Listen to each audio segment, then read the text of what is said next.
ಒಂದಲ್ಲ ಎರಡಲ್ಲ ಬರೋಬ್ಬರಿ 5 ಗೌರ್ಮೆಂಟ್ ಜಾಬ್ಗೆ ಸೆಲೆಕ್ಷನ್ ಆಗಿದ್ದಾರೆ. ಹೇಗೆ ಇದೆಲ್ಲ ಸಾಧ್ಯ ಆಯ್ತು? ನಾನು ಹುಟ್ಟಿರೋದು ಸಾಧ್ಯ ಮಾಡಕ್ಕೋಸ್ಕರ ನನ್ನ ಶಿಕ್ಷಣ ಎಲ್ಲೂ ವ್ಯರ್ಥ ಆಗ್ಬಾರ್ದು. ಶಿಕ್ಷಣ, ಹೋರಾಟ, ಸಂಘಟನೆ ಮೇನ್ ಒಬ್ಬ ವ್ಯಕ್ತಿಗಿದ್ರೆ ಅವನ ಲೈಫೇ ಬೇರೆ ಕಡೆ ಹೋಗುತ್ತೆ ಅಂತ ತಿಳ್ಕೊಂಡು ನಾನು ಕಂಪ್ಲೀಟ್ ಆಗಿ ನಾನು ರೆಡಿ ಆದೆ. ಪ್ರೆಸೆಂಟ್ ಎಲ್ಲಿ ವರ್ಕ್ ಮಾಡ್ತಾ ಇದ್ದೀರಾ? ಪ್ರೆಸೆಂಟ್ ನಾನು ಇವಾಗ ಕೊಡಗು ಜಿಲ್ಲೆ ಪೊನ್ನಂಪೇಟೆ ತಾಲೂಕಿನಲ್ಲಿ ಗ್ರಾಮ ಆಡಳಿತಾಧಿಕಾರಿ. ಹೌದು, ನಾನು ಒಟ್ಟು 5 ಸರ್ಕಾರಿ ಉದ್ಯೋಗಗಳನ್ನ ಬರೆದು ಕ್ಲಿಯರ್ ಮಾಡಿ ಜಾಬ್ ತಗೊಂಡಿದ್ದೀನಿ. ಆಲ್ರೆಡಿ ಇನ್ನು 2 ಎಕ್ಸಾಮ್ ನ ವೇಟ್ ಮಾಡ್ತಾ ಇದೆ. ಡೀಸೆಲ್ ಮೈ ಗಾಡ್.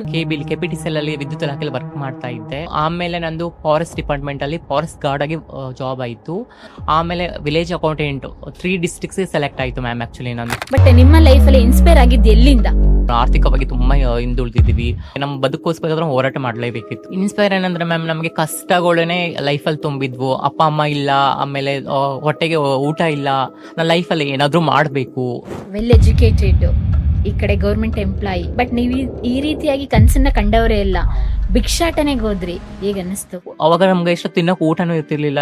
ಬೇರೆ ಇದಿಲ್ಲ. ಒಂದು ಟ್ರಾನ್ಸ್ ಅಂತ ಅಂದ್ರೆ ಆಯ್ತು ಏನು ಹಂಗೆ ಹಿಂಗಂತ ಕೆಟ್ಟದಾಗ ಮಾತಾಡೋರು ಇರ್ತಾರೆ. ಪೂಜಾ ಅಂತಾರೆ, ಚಕ್ಕ ಅಂತಾರೆ, 9 ಅಂತಾರೆ. ತುಂಬಾ ನೋವಾಯ್ತು ಮ್ಯಾಮ್. ನಾವು ಎಷ್ಟೋ ಸತಿ ನನಗೆ ಯಾಕೆ ಬದುಕಿದ್ದೀನಪ್ಪ ದೇವ್ರೆ, ನನಗೆ ಸತ್ತೋಗ್ಲಿ ಅಂತಾನೆ ಬೇಡ್ಕೊಂಡಿದ್ದೀನಿ. ಆಕ್ಚುಲಿ ರಿಯಲ್ ಬಲಿಪುರುಷ ಸಮಾಜದಲ್ಲಿ ಯಾರಿದ್ದಾರೆ ಅಂದ್ರೆ ಅದು ನಾವು ಮಾತ್ರ ಮ್ಯಾಮ್. ಈ ನಡುವೆ ನಿಮ್ದು ಯಾವಾಗ KS ಎಕ್ಸಾಮ್ಗೆ ಪ್ರಿಪೇರ್ ಹಾಕೊಂಡು ಪಾಸ್ ಮಾಡ್ಕೊಂಡಿದ್ದೆ? ನಾನು ಆಕ್ಚುಲಿ ನಾನು ವಿಲೇಜ್ ಅಕೌಂಟಿಂಗ್ ಅಂತ ಪ್ರಿಪೇರ್ ಆಗೇ ಇರ್ಲಿಲ್ಲ. ನಾನು ಪ್ರಿಪೇರ್ ಆಗಿದ್ದೆ KS ಅಂತ ಮ್ಯಾಮ್. ಅಂದ್ರೆ ಅಷ್ಟೆಲ್ಲ ಗೌರವ ಮರ್ಯಾದೆ ಎಲ್ಲ ಸಿಗ್ಬೇಕು ಅಂತ ಹೇಳಿದ್ರೆ ನಾವು ಒಳ್ಳೆ ಮಾರ್ಗದಲ್ಲಿ ನಡಿಬೇಕು, ಇದು ಕರೆಕ್ಟ್. ಅಲ್ಲಿ ಗೆದ್ದಿರೋದು ಶಾವೆ ಗೆದ್ದಿಲ್ಲ, ಶಾವೆ ನಡತೆ ಗೆದ್ದಿದ್ದು ಅಲ್ಲಿ ಮ್ಯಾಮ್. ಕರೆಕ್ಟ್ ಅಷ್ಟೇ, ಮತ್ತೇನು ಕೆಲ. ಯಾರಲ್ಲಿ ಟ್ಯಾಲೆಂಟ್ ಇದೆಯಲ್ಲ ಅವ್ರಿಗೆ ಬೆಳೆಸಿ. ನಾವು ಸುಮ್ಮನೆ ಸಿಂಪತಿ ಕೇಳ್ತಾ ಇಲ್ಲ, ನಮ್ಮ ರೈಟ್ಸ್ ಕೇಳ್ತಾ ಇರೋದು ಮ್ಯಾಮ್. ಅಂದ್ರೆ ಪ್ರಪಂಚ ಅಂದ್ರೆ ಏನು ಅಂತಲೇ ಗೊತ್ತಿರಲ್ಲ. ನಂಗೆ ಅಮ್ಮ ತೀರೋಗಿದ್ಮೇಲೆ ನಂಗೆ ಯಾವ ತರ ಹೆಂಗ್ ಬದುಕಬೇಕು, ಸಮಾಜದಲ್ಲಿ ನಾವು ಹೆಂಗಿರ್ಬೇಕು ಅಂತ ನಂಗೆ ಗೊತ್ತಿರಲಿಲ್ಲ ನನಗೆ. ಹಲೋ ಎವ್ರಿವನ್, ಎಲ್ರಿಗೂ ನಮಸ್ಕಾರ. Welcome to another episode of digital Madhyama podcast. ಇವತ್ತು ನನ್ನ ಪಾಡ್ಕಾಸ್ಟ್ ನಲ್ಲಿ ವಿಶೇಷ ಅತಿಥಿ ಇದ್ದಾರೆ. ತುಂಬಾ ಜನ ಟ್ರಾನ್ಸ್ಜೆಂಡರ್ ನಾನು ಇಲ್ಲಿವರೆಗೂ ಸಂದರ್ಶನ ಮಾಡಿದ್ದೀನಿ, ಆದ್ರೆ ಇವರ ಕತೆ ಎಲ್ಲರಿಗಿಂತ ಡಿಫ್ರೆಂಟ್ ಆಗಿದೆ. First transgender women in Karnataka government employee ಕೆಲಸ ಮಾಡ್ತಾ ಇದ್ದಾರೆ. ವಿಲೇಜ್ ಅಕೌಂಟೆಂಟ್ ಆಗಿ ಕೆಲಸ ಮಾಡ್ತಾ ಇದ್ದಾರೆ. PDO ಆಗಿ ಆಲ್ರೆಡಿ ಆಫರ್ ಲೆಟರ್ ಗೆ ವೈಟ್ ಮಾಡ್ತಾ ಇದ್ದಾರೆ. KS ಪ್ರಿಲಿಮ್ಸ್ ಪಾಸ್ ಮಾಡಿ ಮೇನ್ಸ್ ರಿಸಲ್ಟ್ ಗೋಸ್ಕರ ವೈಟ್ ಮಾಡ್ತಾ ಇದ್ದಾರೆ. ಇವತ್ತು ನನ್ ಜೊತೆ ಇದ್ದಾರೆ highly educated transgender women. Welcome Shravya, ಹೇಗಿತ್ತು ಈ ದಿನ? ತುಂಬಾ ಚೆನ್ನಾಗಿತ್ತು. ಯಾಕಂದ್ರೆ ಇದು ಡಿಜಿಟಲ್ ಮಾಧ್ಯಮದಲ್ಲಿ ಬಂದಿರೋದು ನಂಗೆ ತುಂಬಾ ಖುಷಿ ಆಗ್ತಿದೆ. This is my first podcast. ಇದುವರೆಗೂ ಬಹಳಷ್ಟು ಜನ ಟ್ರಾನ್ಸ್ಜೆಂಡರ್ ನಾನು ಇಂಟರ್ವ್ಯೂ ಮಾಡಿದ್ದೀನಿ. ಎಲ್ಲರೂ ಕೂಡ ಪ್ರೈವೇಟ್ ಸೆಕ್ಟರ್ ಅಲ್ಲಿ ವರ್ಕ್ ಮಾಡ್ತಾ ಇದ್ರು. ಆದ್ರೆ ಫಸ್ಟ್ ಟೈಮ್ ನಮ್ಮ ಡಿಜಿಟಲ್ ಮಾಧ್ಯಮದಲ್ಲಿ ಗೌರ್ಮೆಂಟ್ ಎಂಪ್ಲಾಯ್ ಟ್ರಾನ್ಸ್ಜೆಂಡರ್ ನ ಇಂಟರ್ವ್ಯೂ ಮಾಡ್ತಾ ಇದ್ದೀನಿ. ನನ್ಗಿಂತ ತುಂಬಾ ಖುಷಿ ಆಗಿದೆ. ಹೇಗೆ ನೀವು ಈ ಫೀಲ್ಡಿಗೆ ಬಂದಿದ್ದು? Thank you ma'am. ನಾನು ಕರ್ನಾಟಕದ ಪ್ರಥಮ ಟ್ರಾನ್ಸ್ಜೆಂಡರ್ ವ್ಯಕ್ತಿಯಾಗಿ ಗೌರ್ಮೆಂಟ್ ಸೆಲೆಕ್ಷನ್ ತುಂಬಾ ಖುಷಿ ಇದೆ. ಅದ್ರ ಹಿಂದೆ ತುಂಬಾ ಸ್ಟ್ರಗಲ್, ಹೋರಾಟ, ಪ್ರಯತ್ನ, ತಿರಸ್ಕಾರ, ಅವಮಾನ ತುಂಬಾ ಆಗಿದೆ. ಬಟ್ ಇವಾಗ ಖುಷಿ ಇದೆ. ಅದು ಒಂದು ದೊಡ್ಡ ಲಾಂಗ್ ಸ್ಟೋರಿನೇ ಇದೆ ಮ್ಯಾಮ್. ಅದ್ರ ಬಗ್ಗೆ ಹೇಳ್ಬೇಕಂತಂದ್ರೆ ಪ್ರೆಸೆಂಟ್ ಎಲ್ಲಿ ವರ್ಕ್ ಮಾಡ್ತಾ ಇದ್ದೀರಾ? ಪ್ರೆಸೆಂಟ್ ನಾನು ಇವಾಗ ಕೊಡಗು ಜಿಲ್ಲೆ ಪೊನ್ನಂಪೇಟೆ ತಾಲೂಕಿನಲ್ಲಿ ಗ್ರಾಮ ಆಡಳಿತಾಧಿಕಾರಿ, ನಾವೇನಂತೀವಿ ಗ್ರಾಮ ಲೆಕ್ಕಾಧಿಕಾರಿ, ವಿಲೇಜ್ ಅಕೌಂಟೆಂಟ್ ಅಂತ ಅಂತೀವಲ್ಲ, ಅದು ವರ್ಕ್ ಆಗಿ ವರ್ಕ್ ಮಾಡ್ತಾ ಇದ್ದೀನಿ. ಅದ್ರ ಜೊತೆಗೆ ಬೇರೆ ಬೇರೆ ಎಕ್ಸಾಮ್ ಕೂಡ ಬರ್ದಿದ್ದೀರಾ? ಹೌದು, ನಾನು ಒಟ್ಟು 5 ಸರ್ಕಾರಿ ಉದ್ಯೋಗಗಳನ್ನ ಬರೆದು ಕ್ಲಿಯರ್ ಮಾಡಿ ಜಾಬ್ ತಗೊಂಡಿದ್ದೀನಿ. ಆಲ್ರೆಡಿ ಇನ್ನು 2 ಎಕ್ಸಾಮ್ ನ ವೇಟ್ ಮಾಡ್ತಾ ಇದೆ. ಡೀಸೆಲ್ ಮೈ ಗಾಡ್, ಒಂದಲ್ಲ ಎರಡಲ್ಲ ಬರೋಬ್ಬರಿ 5 ಗೌರ್ಮೆಂಟ್ ಜಾಬ್ಗೆ ಸೆಲೆಕ್ಷನ್ ಆಗಿದ್ದಾರೆ. ಹೇಗೆ ಇದೆಲ್ಲ ಸಾಧ್ಯ ಆಯ್ತು? ನನ್ನ ಬದುಕಿನಲ್ಲಿ ಅಪಮಾನ, ಅವಮಾನ, ತಿರಸ್ಕಾರ, ಸಮಾಜ ನೋಡುವಂತ ರೀತಿ, ಅದೇ ನನ್ನ ಲೈಫ್ ನಲ್ಲಿ ನಾನು ಮುಂದೆ ಬರಬೇಕು, ನಾನು ಸಾಧನೆ ಮಾಡಬೇಕು, ನಾನು ಓದ್ಬೇಕು, ಸರ್ಕಾರಿ ಹುದ್ದೆ ಹಿಡಿದು ನಾವೇನು ಅಂತ ಸಮಾಜಕ್ಕೆ ತೋರಿಸ್ಬೇಕು ಅಂತ ನಾನು ಈ ಹುದ್ದೆನ ಪ್ರಯತ್ನ ಪಡಿದ. ಅದ್ರ ಹಿಂದೆ 3 ವರ್ಷಗಳ ಕಾಲ ಸತತ ಪರಿಶ್ರಮ ಇತ್ತು. ಎಷ್ಟೋ ತಿರಸ್ಕಾರಗಳಾದ್ರು, ಸಮಾಜ ನಮ್ಮನ್ನ ದೂರ ಇಟ್ರು, ಆದ್ರೂ ನಾನು ಮಾಡ್ಲೇಬೇಕು. ಸಲ ನಾನು ಹುಟ್ಟಿರೋದು ಸಾಧ್ಯ ಮಾಡಕ್ಕೋಸ್ಕರ ನನ್ನ ಶಿಕ್ಷಣ ಎಲ್ಲೂ ವ್ಯರ್ಥ ಆಗ್ಬಾರ್ದು. ಅಂಬೇಡ್ಕರ್ ಅವರು ಹೇಳಿದಂಗೆ ಶಿಕ್ಷಣ, ಹೋರಾಟ, ಸಂಘಟನೆ ಮೇನ್ ಒಬ್ಬ ವ್ಯಕ್ತಿಗಿದ್ರೆ ಅವನ ಲೈಫೇ ಬೇರೆ ಕಡೆ ಹೋಗುತ್ತೆ ಅಂತ ತಿಳ್ಕೊಂಡು ನಾನು ಕಂಪ್ಲೀಟ್ ಆಗಿ ನಾನು ರೆಡಿ ಆದೆ. ಅದಕ್ಕೆ 3 ಇಯರ್ಸ್ ಸತತ ಪರಿಶ್ರಮದಿಂದ ಕಷ್ಟಪಟ್ಟೆ. ಥ್ಯಾಂಕ್ಸ್ ಗಾಡ್ ನಂಗೆ ಜಾಬ್ ಸಿಕ್ತು ಮ್ಯಾಮ್. 5 ಗೌರ್ಮೆಂಟ್ ಎಕ್ಸಾಮ್ಗೆ ಸೆಲೆಕ್ಷನ್ ಆಗಿದ್ದೀನಿ ಅಂತ ಹೇಳಿದ್ರಲ್ಲ, ಯಾವ್ದ್ಯಾವ್ದು ಮ್ಯಾಮ್? 5 ಅಂದ್ರೆ ನಾನು ಮುಂಚೆ KPTCL ಅಲ್ಲಿ ವಿದ್ಯುತ್ ಇಲಾಖೆಯಲ್ಲಿ ವರ್ಕ್ ಮಾಡ್ತಾ ಇದ್ದೆ. ಮುಂಚೆ ಫಸ್ಟ್ ಹೌದು. ಆಮೇಲೆ ನಂದು ಫಾರೆಸ್ಟ್ ಡಿಪಾರ್ಟ್ಮೆಂಟ್ ಅಲ್ಲಿ ಫಾರೆಸ್ಟ್ ಗಾರ್ಡ್ ಆಗಿ ಜಾಬ್ ಆಯ್ತು. ಅದನ್ನ ಬೇರೆ ಕಾರಣಗಳಿಂದ ಅದನ್ನ ಹೋಗ್ಲಿಲ್ಲ. ಆಮೇಲೆ ವಿಲೇಜ್ ಅಕೌಂಟೆಂಟ್ 3 ಡಿಸ್ಟ್ರಿಕ್ಟ್ಸ್ ಸೆಲೆಕ್ಟ್ ಆಯ್ತು ಮ್ಯಾಮ್. ಆಕ್ಚುಲಿ ನಂದು ಯಾವ ಡಿಸ್ಟ್ರಿಕ್ಟ್? ಫಸ್ಟ್ ನಂದು ಉತ್ತರ ಕನ್ನಡ ಕೊಡಗು ಡಿಸ್ಟ್ರಿಕ್ಟ್ ಆಯ್ತು. ನಾನು ಉತ್ತರ ಕನ್ನಡ ಬಿಟ್ಟು ಕೊಡಗು ಪ್ರಿಫರೆನ್ಸ್ ಕೊಟ್ಟೆ. ಆಮೇಲೆ ಮತ್ತೆ ಎಕ್ಸಾಮ್ ಕಾಲ್ ಆಗಿ ಎಕ್ಸಾಮ್ ಬರ್ದು ಮತ್ತೆ ರಾಮನಗರ ಜಿಲ್ಲೆಗೆ ಆಯ್ತು. ರಾಮನಗರ ಜಿಲ್ಲೆ ಏನಕ್ಕೆ ಹೋಗ್ಲಿಲ್ಲ ಅಂದ್ರೆ ನಂದು ಆ ಟೈಮ್ ಅಲ್ಲಿ KS ಬರ್ದಿದ್ದು ಪ್ರಿಲಿಮಿನರಿ ಕ್ಲಿಯರ್ ಆಗಿತ್ತು ಆಲ್ರೆಡಿ ಮ್ಯಾಮ್. ಪ್ರಿಲಿಮಿನರಿ ಕ್ಲಿಯರ್ ಆಗಿ ಮೇನ್ಸ್ ಎಕ್ಸಾಮ್ ಟೈಮ್ ಇತ್ತು. ಆ ಟೈಮಲ್ಲಿ ನಾನು KS ಮೇನ್ ಚಾಯ್ಸ್ ಮಾಡ್ಬೇಕು. ಅದಕ್ಕೆ 100% ಎಫರ್ಟ್ ಹಾಕ್ತೆ. ಅದು ಹೌದು. ಪ್ರಿಲಿಮಿನರಿ ಕ್ಲಿಯರ್ ಆಗಿ ಮೇನ್ಸ್ ಎಕ್ಸಾಮ್ ಬರ್ದಿನಿ. ರಿಸಲ್ಟ್ ವೇಟ್ ಮಾಡ್ತಾ ಇದ್ದೀನಿ. ಅದ್ರ ಜೊತೆ PDO ಮೊನ್ನೆ ಲಾಸ್ಟ್ 1 ಮಂತ್ ಹಿಂದೆ ನಾನು ವೆರಿಫಿಕೇಶನ್ ಹೋಗಿ ಬಂದೆ ಮ್ಯಾಮ್. ಐ ಹೋಪ್ ಅದು ಆಗೋ ಚಾನ್ಸಸ್ ಇದೆ. ಅಂದ್ರೆ ಎಲ್ಲಾ ಫೀಲ್ಡ್ ಅಲ್ಲೂ ಸೆಲೆಕ್ಷನ್ ಆಗಿದ್ದೀರಾ? ಹೌದು ಮ್ಯಾಮ್. ಓಕೆ. ಅಂದ್ರೆ ಒಬ್ರಿಗೆ ಲೈಫ್ ಅಲ್ಲಿ ಒಂದು ಜಾಬ್ ಗೌರ್ಮೆಂಟ್ ಜಾಬ್ ಸಿಗದೆ ತುಂಬಾ ಕನ್ಸಾಗಿರುತ್ತೆ. ಆದ್ರೆ ನಿಮ್ಮ ಕೈಯಲ್ಲಿ 5 ಇದೆ ಇವಾಗ. Really great. ಎಲ್ಲರೂ ಹೇಳ್ತಾರೆ ಇವ್ರಿಗೆ 1% ರಿಸರ್ವೇಶನ್ ಇದೆ, ಇವರು ಆಟೋಮೆಟಿಕ್ ಆಗಿ ಜಾಬ್ ಸಿಗುತ್ತೆ, ಇವ್ರಿಗೇನು ಪರಿಶ್ರಮನೇ ಪಡಬೇಕಂತ ಇಲ್ಲ. ನಾವು 1% ಜಾಬ್ 99% ನಾವು ಅದರ್ಸ್ಗೆ ಮೇಲ್ ಫೀಮೇಲ್ಗೆ ಬಿಟ್ಕೊಟ್ಟಿದೀವಿ. ಒಂದು ಮೇಲ್ ಫೀಮೇಲ್ನೇ ಒಂದು ಸರ್ಕಾರಿ ಹುದ್ದೆಗೆ ಹಿಡಿಬೇಕಂತ ಎಷ್ಟು ಕಷ್ಟ ಪಡ್ತಾ ಇದ್ದಾರೆ ಅಂದ್ರೆ, ಒಂದು ಟ್ರಾನ್ಸ್ ವ್ಯಕ್ತಿಯಾಗಿ ಸಮಾಜದಿಂದ ಹೊರಗಡೆ ಹಾಕಿ ಅವಮಾನಗಳಿಂದ ನೋಡ್ತಾ ಇದ್ದಾರೆ. ಇವಾಗ್ಲೂ ನಾವು ಒಂದು ಸರ್ಕಾರಿ ಉದ್ಯೋಗ ಇದ್ರೆ ಎಷ್ಟೋ ಕಡೆ ಮನೆ ಸಿಗ್ತಾ ಇಲ್ಲ, ಎಷ್ಟೋ ಕಡೆ ಉದ್ಯೋಗದಲ್ಲಿ ಕೆಲವು ತಾರತಮ್ಯ ಮಾಡ್ತಾರೆ. ಒಂದು ಮೆಡಿಕಲ್ ಪ್ರೊಸೆಸ್ ಅಲ್ಲಿ ಅಪಾಯಿಂಟ್ಮೆಂಟ್ ಪ್ರೊಸೆಸ್ ಅಲ್ಲಿ ತಾರತಮ್ಯ ನಡೀತಾ ಇದೆ. ಅದನ್ನ ನಾವು ಮೆಟ್ಟಿ ಹೊರಗಡೆ ಬರ್ಬೇಕಂದ್ರೆ ತುಂಬಾ ಕಷ್ಟ ಇದೆ ಮ್ಯಾಮ್. ಅಷ್ಟು ಸುಲಭವಾಗಿ ಯಾರಿಗೂ ಸಿಗಲ್ಲ. ಅಂದ್ರೆ ನೀವು ಕೂಡ ಇವಾಗ ಜಾಬ್ ಅಲ್ಲಿ ಈ ರೀತಿಯಾಗಿ ಸವಾಲುಗಳೆಲ್ಲ ಸ್ವೀಕರಿಸ್ತಾ ಇದ್ದೀರಾ? ಅಂದ್ರೆ ಕೆಲವು ಪ್ರೊಸೆಸಿಂಗ್ ಅಲ್ಲಿ ಸವಾಲುಗಳು ನನಗೆ ಎದುರಾಯ್ತು. ಬಟ್ ನಾನು ಉದ್ಯೋಗಸ್ಥತ್ವ ಪಡ್ಕೊಂಡ್ಮೇಲೆ ನನಗೆ ಯಾವುದೇ ತರ ಸವಾಲುಗಳು ಇಲ್ಲ. ಅದೇ ನಮ್ಗೆ ಒಳ್ಳೆ ಇದೆ ಸಿಗ್ತಾ ಇದೆ, ಒಳ್ಳೆ ಸೌಲಭ್ಯಗಳು ಎಲ್ಲ ಇದೆ, ಒಳ್ಳೆ ಮರ್ಯಾದೆನೂ ಸಿಗ್ತಾ ಇದೆ ಅಂತಾನೆ ಹೇಳ್ಬಹುದು. ಬಟ್ ಅದ್ ಪ್ರೊಸೆಸಿಂಗ್ ಇದೆಲ್ಲ ಮಾಡ್ಬೇಕಾದ್ರೆ ಅದ್ರಲ್ಲಿ ತುಂಬಾ ಅಪಮಾನ ತುಂಬಾ ಇದೆ. ಅದು ಇನ್ನೂ ತುಂಬಾ ಚೇಂಜ್ ಆಗ್ಬೇಕು ಮ್ಯಾಮ್. ಏನ್ ಎಜುಕೇಶನ್ ಕಂಪ್ಲೀಟ್ ಮಾಡಿದ್ದೆ ನೀವು? ನಂದು ಡಿಗ್ರಿ ಕಂಪ್ಲೀಟ್ ಆಗಿದೆ, BA ಕಂಪ್ಲೀಟ್ ಆಗಿದೆ. ನಂದು ಕಂಪ್ಲೀಟ್ ಆಗಿದೆ ಮ್ಯಾಮ್. ಏನ್ ಆಪ್ಷನಲ್ ತಗೊಂಡಿದ್ದು? ನಂದು ಇದು ತಗೊಂಡೆ HKS ಅಂತ, ಹಿಸ್ಟ್ರಿ, ಕನ್ನಡ, ಸೋಶಿಯಾಲಜಿ. ನಂದು ಒಳ್ಳೆ ಮಾರ್ಕ್ಸ್. ನಾನು SSLCಗೆ ನಂದು ನಮ್ಮ ಇದು ಸ್ಕೂಲ್ಗೆನೆ ಎಷ್ಟು 3ನೇ ರ್ಯಾಂಕ್ ಬಂದೆ ಮ್ಯಾಮ್. ಟಾಪರ್? ಹೌದು. ನನ್ನ ಇದಕ್ಕೆ ಯಾವ್ದು PUCಲಿ ನಂದು 93.83 ಮ್ಯಾಮ್. ಇಡೀ ನಮ್ಮ ತಾಲೂಕಿಗೆ ನನ್ನ 2nd ರ್ಯಾಂಕ್ ಆರ್ಟ್ಸ್ ಅಲ್ಲಿ ಮ್ಯಾಮ್. ಡಿಗ್ರಿಯಲ್ಲಿ 63 ಇದು ಕರೆಸ್ಪಾಂಡೆನ್ಸ್ ಮಾಡ್ಕೊಂಡು 66 ರ್ಯಾಂಕಿಂಗ್ ಸ್ಟೂಡೆಂಟ್ ನೀವು. ಎಲ್ಲೂ ಕೂಡ ಯಾಕಂದ್ರೆ ನಾನು ಚಿಕ್ಕ ವಯಸ್ಸು ಇದ್ದಾಗಲೇನೆ ಅಪ್ಪ ಅಮ್ಮ ತೀರೋದ್ರು ಇಬ್ರು. ನಾನು ನಮ್ಮ ಸೋದರ ಮಾವನ ಅಜ್ಜಿ ಮನೆಯಲ್ಲಿ ಬೆಳೆದಿದ್ದು, ಸೋದರ ಮಾವನ ಮನೆಯಲ್ಲಿ ಬೆಳೆದಿದ್ದು. ಬೇಸಿಕಲಿ ಯಾವ ನಿಮ್ದು? ನಂದು ಮೂಲತಃ ಬೆಳಗಾವಿ ಜಿಲ್ಲೆ, ಒಂದು ಚಿಕ್ಕ ಗ್ರಾಮ ಮ್ಯಾಮ್. ಓ, ಯಾವ ಗ್ರಾಮ ಅಂತ ಹೇಳ್ಕೊಂಬೋದು? ನಮ್ದು ಮೂಡಲ್ಗಿ ಅಂತ ಒಂದು. ಗೋಕಾಕ್ ಪಕ್ಕ ಮೂಡಲ್ಗಿ. ಹೌದು ಹೌದು. ಮಹಾರಾಷ್ಟ್ರ ಬಾರ್ಡರ್. ಅಲ್ಲಿಂದ ಸ್ವಲ್ಪ 50 ಕಿಲೋಮೀಟರ್ಸ್. ಓಕೆ. ಹಾಗಾದ್ರೆ ನಿಮ್ಮ ಚೈಲ್ಡ್ಹುಡ್ ಡೇಸ್ ಹೇಗಿತ್ತು? ಅಂದ್ರೆ ತಂದೆ ತಾಯಿಗಳಿಲ್ಲ, ಕಸಿನ್ ಮನೇಲಿ ಬೆಳೀತಾ ಇದ್ದ. ನನ್ನ ಲೈಫ್ ಬಗ್ಗೆ ಹೇಳ್ಬೇಕಂದ್ರೆ ಮ್ಯಾಮ್, ಲೈಫ್ ಒಂದ್ ದೊಡ್ಡ ಪುಸ್ತಕನೇ ಬರೀಬಹುದು, ಒಂದ್ ಮೂವಿನೇ ಮಾಡ್ಬೋದು ಅಂತ ಹೇಳ್ಬೋದು. ಅಷ್ಟು ದೊಡ್ಡ ಸ್ಟೋರಿನೇ ಇದೆ. ಚಿಕ್ಕ ವಯಸ್ಸಲ್ಲಿ 6 ವರ್ಷದಲ್ಲಿ ನಂಗೆ ಅಪ್ಪ ಅಮ್ಮ ಇಬ್ರು ತೀರೋದ್ರು ಮ್ಯಾಮ್. ನಾನು ಹಿಂಗೆ ನಮ್ಮ ಅಜ್ಜಿ ಮನೆಯಲ್ಲಿ ಕಷ್ಟಪಟ್ಟು ಬೆಳೆದು. ಅಂದ್ರೆ ಪ್ರಪಂಚ ಅಂದ್ರೆ ಏನು ಅಂತಲೇ ಗೊತ್ತಿರಲಿಲ್ಲ ಮ್ಯಾಮ್. ಅವಾಗ ನಂಗೆ ಅಮ್ಮ ತೀರೋಗಿದ್ಮೇಲೆ ನಂಗೆ ಯಾವ ತರ ಹೆಂಗ್ ಬದುಕ್ಬೇಕು, ಸಮಾಜದಲ್ಲಿ ನಾವ್ ಹೆಂಗಿರ್ಬೇಕು ಅಂತ ನಂಗೆ ಗೊತ್ತಿರಲಿಲ್ಲ. ನಂಗೆ ಯಾರೋ ಹೇಳೋದು ಅಮ್ಮ ಎಲ್ಲಿ ಹೋಗಿದ್ದಾರೆ ಅಂತಂದ್ರೆ, ಅಮ್ಮ ಎಲ್ಲೋ ಬೇರೆ ಊರಿಗೆ ಹೋಗಿದ್ದಾರೆ ಅಂತ ಅನ್ನೋದು ಮ್ಯಾಮ್. ಆ ತುಂಬದಲ್ಲಿ ನಮ್ಗೆ ಸ್ಟ್ರಗಲ್ ತುಂಬಾ ಕಷ್ಟಪಡಿ. ಅಪ್ಪ ಅಮ್ಮ ಇಬ್ರು ಇಲ್ದೆ ಬದುಕೋದು ಈ ಸಮಾಜದಲ್ಲಿ ತುಂಬಾ ಕಷ್ಟ ಮ್ಯಾಮ್. ಏನಾಗಿ? ಅವರು ಆತ್ಮಹತ್ಯೆ ಮಾಡ್ಕೊಂಡ್ರು ಮ್ಯಾಮ್. ಅಂದ್ರೆ ಅವ್ರ ಮನಸ್ತಾಪ ಮಧ್ಯದಲ್ಲಿ ಆಡ್ಕೊಂಡು. ನಾನು 6 ಇಯರ್ಸ್, ಇನ್ನು ನಾನು ಎಷ್ಟು 1ನೇ ಕ್ಲಾಸ್ ಮುಗಿದು 2ನೇ ಕ್ಲಾಸ್ ಇನ್ನು ಅಡ್ಮಿಷನ್ ಆಗಿದೆ ಅಷ್ಟೇ ಮ್ಯಾಮ್. ಎಷ್ಟು ಜನ ಮಕ್ಕಳು? ನಾನು, ನಮ್ಮ ಅಣ್ಣ ಒಬ್ಬರಿದ್ದಾರೆ. 2 ಗಂಡು ಮಕ್ಕಳು? ಇಲ್ಲ, ನಾನು ಇವಾಗ ಇನ್ನು. ಆಗ ಹೌದು. ಓಕೆ. ಕಂಪ್ಲೀಟ್ ಆಗಿ ಅಜ್ಜಿ ಮನೇಲಿ? ಅಜ್ಜಿ ಮನೇಲಿ ಬೆಳೆದಿದ್ದು ಮ್ಯಾಮ್. ಅವಾಗ್ಲೂ ತುಂಬಾ ಸಮಸ್ಯೆಗಳು, ಆರ್ಥಿಕವಾಗಿ ತುಂಬಾ ಹಿಂದುಳಿದಿದ್ದೀವಿ. ಒಂದು ಹೊತ್ತು ಊಟಗೂ ನಮ್ಗೆ ಕಷ್ಟ ಆಗ್ತಿತ್ತು. ಒಂದು ಹೊತ್ತು ಊಟಕ್ಕೆ 1 ರೂಪಾಯಿಗೋಸ್ಕರ ನಾನು ಹಿಟ್ಟಿನ ಗಿರಣಿಯಲ್ಲಿ ಕಸ ಗುಡ್ಸೋದು, ಆಮೇಲೆ ಚುರುಮುರಿ ಕಟ್ಟಕ್ ಬರ್ತಿದ್ದು 3 ರೂಪಾಯಿಗೋಸ್ಕರ ಪ್ರತಿ ವೀಕ್. ಆತು ಕೆಲಸ ಮಾಡಿ ಜೀವನ ನಡೆಸ್ತಿದ್ವಿ. ಅದು ನಮ್ಮ ಅಜ್ಜಿ 400 ಪೆನ್ಷನ್ಸ್ ಅಲ್ಲಿ ನಾವು ಇಡೀ ತಿಂಗಳ ಮಾಡ್ತಿದ್ವಿ. ತುಂಬಾ ಕಷ್ಟ ಆಗಿತ್ತು ಮ್ಯಾಮ್. 400 ರೂಪಾಯಿ ಪೆನ್ಷನ್ ದುಡ್ಡಲ್ಲಿ, ಅಜ್ಜಿ ಪೆನ್ಷನ್ ದುಡ್ಡಲ್ಲಿ ನೀವು ಲೈಫ್ ನ ಲೀಡ್ ಮಾಡ್ತಾ ಇದ್ರಿ ಕಂಪ್ಲೀಟ್ ಆಗಿ ಎಲ್ಲ. ಹೌದು. ನೀವು ಕೂಲಿ ಕೆಲ್ಸಕ್ಕೆ ಕಳಿಸ್ತಾ ಇದ್ರ ಅವಾಗ? ಕೂಲಿ ಕೆಲ್ಸಕ್ಕೆ ಅಜ್ಜಿ ಒಬ್ರೆ ವಯಸ್ಸಾದವ್ರಲ್ವಾ, ನಮ್ಗೆ ಬೇರೆ ಮಾಡಕ್ಕೆ ಏನೋ ಇದೇ ಇರ್ಲಿಲ್ಲ, ಆಪ್ಷನ್ಸ್ ಇರ್ಲಿಲ್ಲ ಅಲ್ವಾ. ಬದುಕ್ಬೇಕು.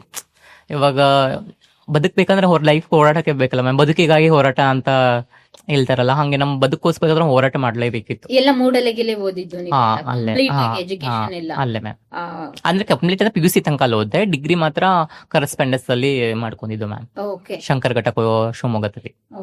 ನಿಮ್ಗೆ ಹೇಗೆ ಓದ್ಬೇಕು ಅಂತ ಥಾಟ್ ಬಂದಿದ್ದು? ಯಾಕೆಂದ್ರೆ ನಿಮ್ ಮನೇಲಿ ಯಾರು ಕೂಡ ಹೈಲಿ ಕ್ವಾಲಿಫೈಡ್ ಯಾರು ಇಲ್ಲ ಎಜುಕೇಟೆಡ್ ಆಗಿ. ನಿಮ್ಗೆ ಹೇಗೆ ಥಾಟ್ ಬಂತು? ಯಾಕೆಂದ್ರೆ ನಮ್ಮ ಸುತ್ತಮುತ್ತ ಆ ರೀತಿ ಇದ್ರೆ ನಮ್ಗೆ ಚೈಲ್ಡ್ಹುಡ್ ಡೇಸ್ ಇಂದ ಇನ್ಸ್ಪೈರ್ ಆಗಿ ತಗೊಳ್ತೀವಿ ಅನ್ಕೊಳ್ಳೋಣ.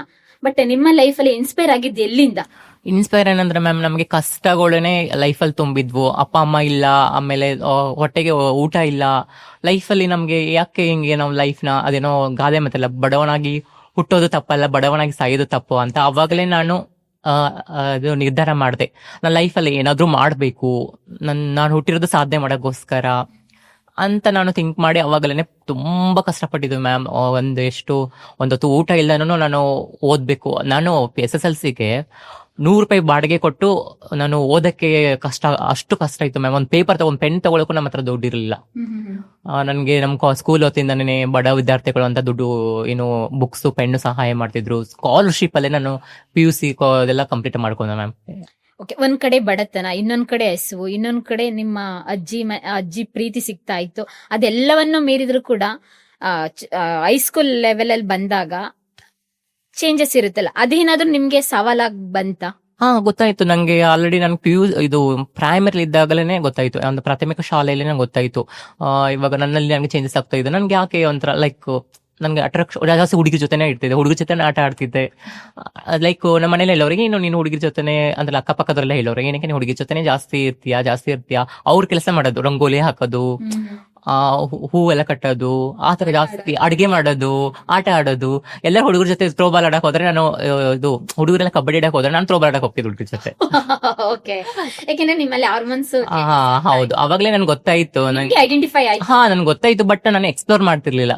ಅಂದ್ರೆ ನಾನು ಇದೇ ತರ ನನ್ ಬಗ್ಗೆ ಏನ್ ತಿಳ್ಕೋದ, ನಾನೇನೋ ಸ್ಪೆಷಲ್, ನಾನು ಒಬ್ಳೇ ಈ ತರ ನೇನೋ ಸಮಾಜದಲ್ಲಿ ಅಂದ್ಕೊಂಡು ಆತರ ನಾನು ಇದ್ ಮಾಡ್ತಿದ್ದೆ ಮ್ಯಾಮ್.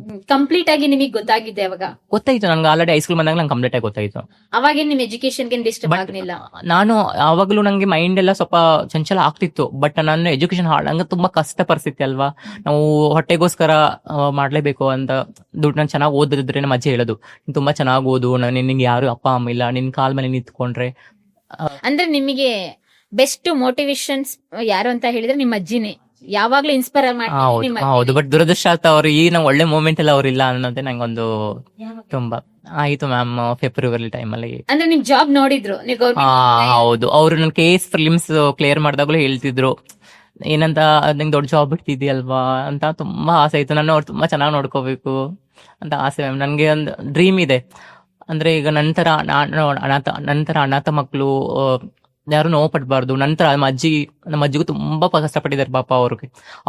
ಅವ್ರು ಅಜ್ಜಿ ಹತ್ರ ನಂತರ ಮಂಗಳಮುಖಿ ಅವ್ರಿಗಂತ ಏನೋ ಒಂದು ನನ್ನ ಲೈಫಲ್ಲಿ ಏನಾದ್ರು ಒಂದು ಸೋಷಿಯಲ್ ವರ್ಕ್ ಮಾಡಿ ಏನಾದ್ರು ಸಮಾಜಕ್ಕೆ ಅವೇರ್ನೆಸ್ ಮೂಡಿಸಿ ಒಂದು ಕಲ್ಯಾಣ ಕಾರ್ಯಕ್ರಮಗಳನ್ನ ತಗೊಂಡ್ಬರ್ಬೇಕಂತ ತುಂಬಾ ಆಸೆ ಇದೆ ಮ್ಯಾಮ್. ಯಾಕಂದ್ರೆ ನಾನು ಎಲ್ಲಾ ತರನ ಲೈಫ್ ನೋಡಿದ್ದೆ. ಅಪ್ಪ ಅಮ್ಮನ ಪರಿಸ್ಥಿತಿ ನಾನು ನೋಡಿದ್ದೀನಿ. ಒಬ್ಬ ಅನಾಥೆ ಆಗಿ, ಒಬ್ಳು ಅಂದ್ರೆ ಅಜ್ಜಿಗೆ ಯಾರು ಮಕ್ಕಳು ಇದ್ರು ಸರಿಯಾಗಿ ನೋಡ್ಕೊಳ್ಳಿಲ್ಲ ಮ್ಯಾಮ್.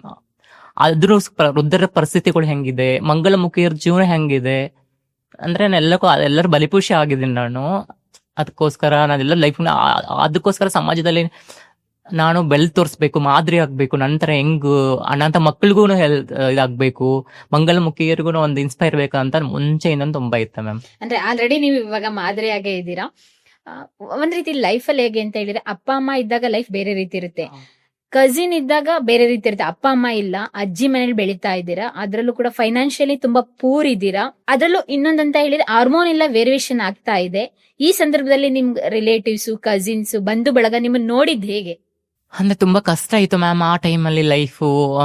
ಸಮ್ಟೈಮ್ಸ್ ಚೆನ್ನಾಗಿ ನೋಡ್ಕೋತಿದ್ದು, ಸಮ್ಟೈಮ್ಸ್ ಇವಾಗ ಹೆತ್ ಮಕ್ಳ ತರ ಯಾರು ನೋಡಕ್ ಆಗಲ್ಲ, ಏನಾದ್ರು ಒಂದ್ ಬಯಸ್ ಇದ್ದೇ ಇರುತ್ತೆ. ಆತರ ಆಗಿದೆ ಮ್ಯಾಮ್. ಎಕ್ಸ್ಪೀರಿಯನ್ಸ್ ತುಂಬಾ ಆಗಿದೆ, ತುಂಬಾ ಅವಮಾನ ಆಗಿದೆ. ಇವಾಗ ನಮ್ಮ ಫ್ಯಾಮಿಲಿನೂ ಕೆಲವು ಜನ ಆತರ ರಿಲೇಟಿವ್ ಅನ್ಕೊಂಡ್ರೆ ಸರಿ, ಕೆಲವು ಜನ ಮಾತಾಡ್ಸೋದಲ್ಲ ಇಲ್ಲ, ಅವ್ರು ನನ್ನಿಂದ ಏನ್ ತೊಂದರೆ ಆಗುತ್ತೇನೋ ಮುಂದೆ, ಅವ್ರಿಂದ ಅವ್ರ ಬಗ್ಗೆ ಏನ್ ಮಾತಾಡ್ತಾರೇನೋ ಅಂತ. ಸಮ್ಟೈಮ್ಸ್ ಅವ್ರಿಗೆ ಖುಷಿ. ಇವಾಗ್ಲೂ ಕೆಲವು ಜನ ಇವಾಗ ಮಾತಾಡ್ಸ್ತಾರೆ. ಅಂದ್ರೆ ನೀವು ಒಳ್ಳೆ ಪೊಸಿಷನ್ ಇದ್ದೀರಾ, ಹೈಲಿ ಎಜುಕೇಟೆಡ್, ನಿಮ್ಮ ಕತೆ ತುಂಬಾ ಜನಕ್ಕೆ ಇನ್ಸ್ಪಿರೇಷನ್ ಆಗುತ್ತೆ. ಆದ್ರೂ ಕೂಡ ನಿಮ್ಮನ್ನ ಅವಾಯ್ಡ್ ಮಾಡಿ, ಅಂದ್ರೆ ಅವ್ರಿಗೆ ಒಪ್ಕೊಳಕ್ ಮನಸ್ಸಿದೆ ಮ್ಯಾಮ್. ಅಂದ್ರೆ ಅಕ್ಕಪಕ್ಕ ಊರ್ದವ್ರು ಏನಂತಾರೆ, ಲೈಕ್ ಅವ್ರ ಬಗ್ಗೆ ಹೀಯಲ್ಸ್ ಮಾತಾಡೋದು, ಟಾಂಟ್ ಮಾಡೋದು, ಲೈಕ್ ಆ ತರದಿಂದ ಅವ್ರಿಗೂ ಸ್ವಲ್ಪ ಕಷ್ಟ ಆಗ್ತಿದೇನೋ ಅಂತ. ನಿಮ್ಮ ಅಜ್ಜಿ ಹೇಗೆ ಇದ್ರು ಸ್ವೀಕಾರ ಮಾಡಿದ್ರ ನಿಮ್ಮನ್ನ? ಅಜ್ಜಿಗೆ 50% ಗೊತ್ತಿತ್ತು ಮ್ಯಾಮ್, 50% ಅವ್ರಿಗೆ ಅಷ್ಟೊಂದು ಇದ್ರ ಬಗ್ಗೆ ಅಷ್ಟು ಐಡಿಯಾ ಇರ್ಲಿಲ್ಲ, ಹಿಂಗೆ ಟ್ರಾನ್ಸ್ ಅಂದ್ರೆ ಏನು, ಟ್ರಾನ್ಸ್ಫಾರ್ಮೇನ್ ಅಂದ್ರೆ. ಬಟ್ ಅವರು ಒಪ್ಕೊಂಡಿದ್ರು, ನನಗೆ ನನ್ನ ಗೆಜ್ಜೆ ಎಲ್ಲ ಹಾಕೊಂಡೆಲ್ಲ ನೋಡಿದಾಗೆಲ್ಲ ಗೊತ್ತಾಗ್ತಿತ್ತು ಅವ್ರಿಗೆ. ಬಟ್ ಎಕ್ಸ್ಪ್ಲೇನ್ ಮಾಡ್ತಿರ್ಲಿಲ್ಲ ಅವರು, ಬಟ್ ಬೇಜಾರಾಗಿದ್ರು.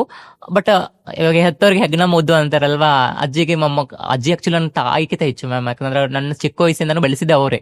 ನಂಗೆ ತಾಯಿ ಹೆಂಗ್ ನೋಡ್ಕೊತಿದ್ರು ಗೊತ್ತಿಲ್ಲ, ಬಟ್ ನನ್ನ ತಾಯಿಗೆ ಹೆಚ್ಚು ನೋಡ್ಕೊಂಡಿದ್ರು. ಬಟ್ ಅವ್ರನ್ನ ಅಕ್ಸೆಪ್ಟ್ ಮಾಡ್ಕೊಂಡಿದ್ರು. ಎಷ್ಟೇ ಆದ್ರೂ ಅಜ್ಜಿಗೆ ತುಂಬಾ ಪ್ರೀತಿ. ಹೌದು, ಅದ್ರಲ್ಲಿ ಅಮ್ಮನಮ್ಮ ಅಂತ ಇರ್ತಾರಲ್ಲ, ತುಂಬಾ ಸ್ಪೆಷಲ್ ಆಗಿರ್ತಾರೆ ವ್ಯಕ್ತಿಗಳು. ನಿಮ್ಮ ಅಣ್ಣ ನೀವು ಒಟ್ಟಿಗೆ ಅಜ್ಜಿ ಮನೇಲೆ ಬೆಳೆದಿದ್ದು? ಹೌದು. ಓಕೆ. PUC ಮುಗೀತು, PUC ಮುಗ್ದಾದ ನಂತರ ಡಿಗ್ರಿಗೆ ಹೋದ್ರಿ? ಹೌದು, PUC ಮುಗೀತು ಮ್ಯಾಮ್. PUC ಮುಗ್ದಂಗೆ ನಾನು ಇಡೀ ಕಾಲೇಜ್ಗೆ, ನಮ್ಮ ತಾಲೂಕಿಗೆ ಸೆಕೆಂಡ್ ರ್ಯಾಂಕ್ ಬಂದೆ ಮ್ಯಾಮ್. ಅದು ನಂಗೆ ಹೆಮ್ಮೆ ಇದೆ. ಇನ್ನು ನನಗೆ ಆ ಕಾಲೇಜಲ್ಲಿ ನನ್ನ ಹೆಸರು ಇನ್ನೂ ಹಂಗೆ ಇದೆ ಮ್ಯಾಮ್, ಇನ್ನೂ ತೆಗ್ದಿಲ್ಲ. ಆ ಟೈಮಲ್ಲಿ ನನಗೆ ಫುಲ್ಲು ಆಲ್ಮೋಸ್ಟ್ ನಾನು ಆ ಟೈಮಲ್ಲಿ ನಂದು KB ಜಾಬ್ ಆಯ್ತು ಮ್ಯಾಮ್. ಹೌದು, ಯಾಕಂದ್ರೆ ಹೌದು, ಅದು ಎಕ್ಸಾಮ್ ಅಂದ್ರೆ ಫಿಸಿಕಲ್ ಇತ್ತು.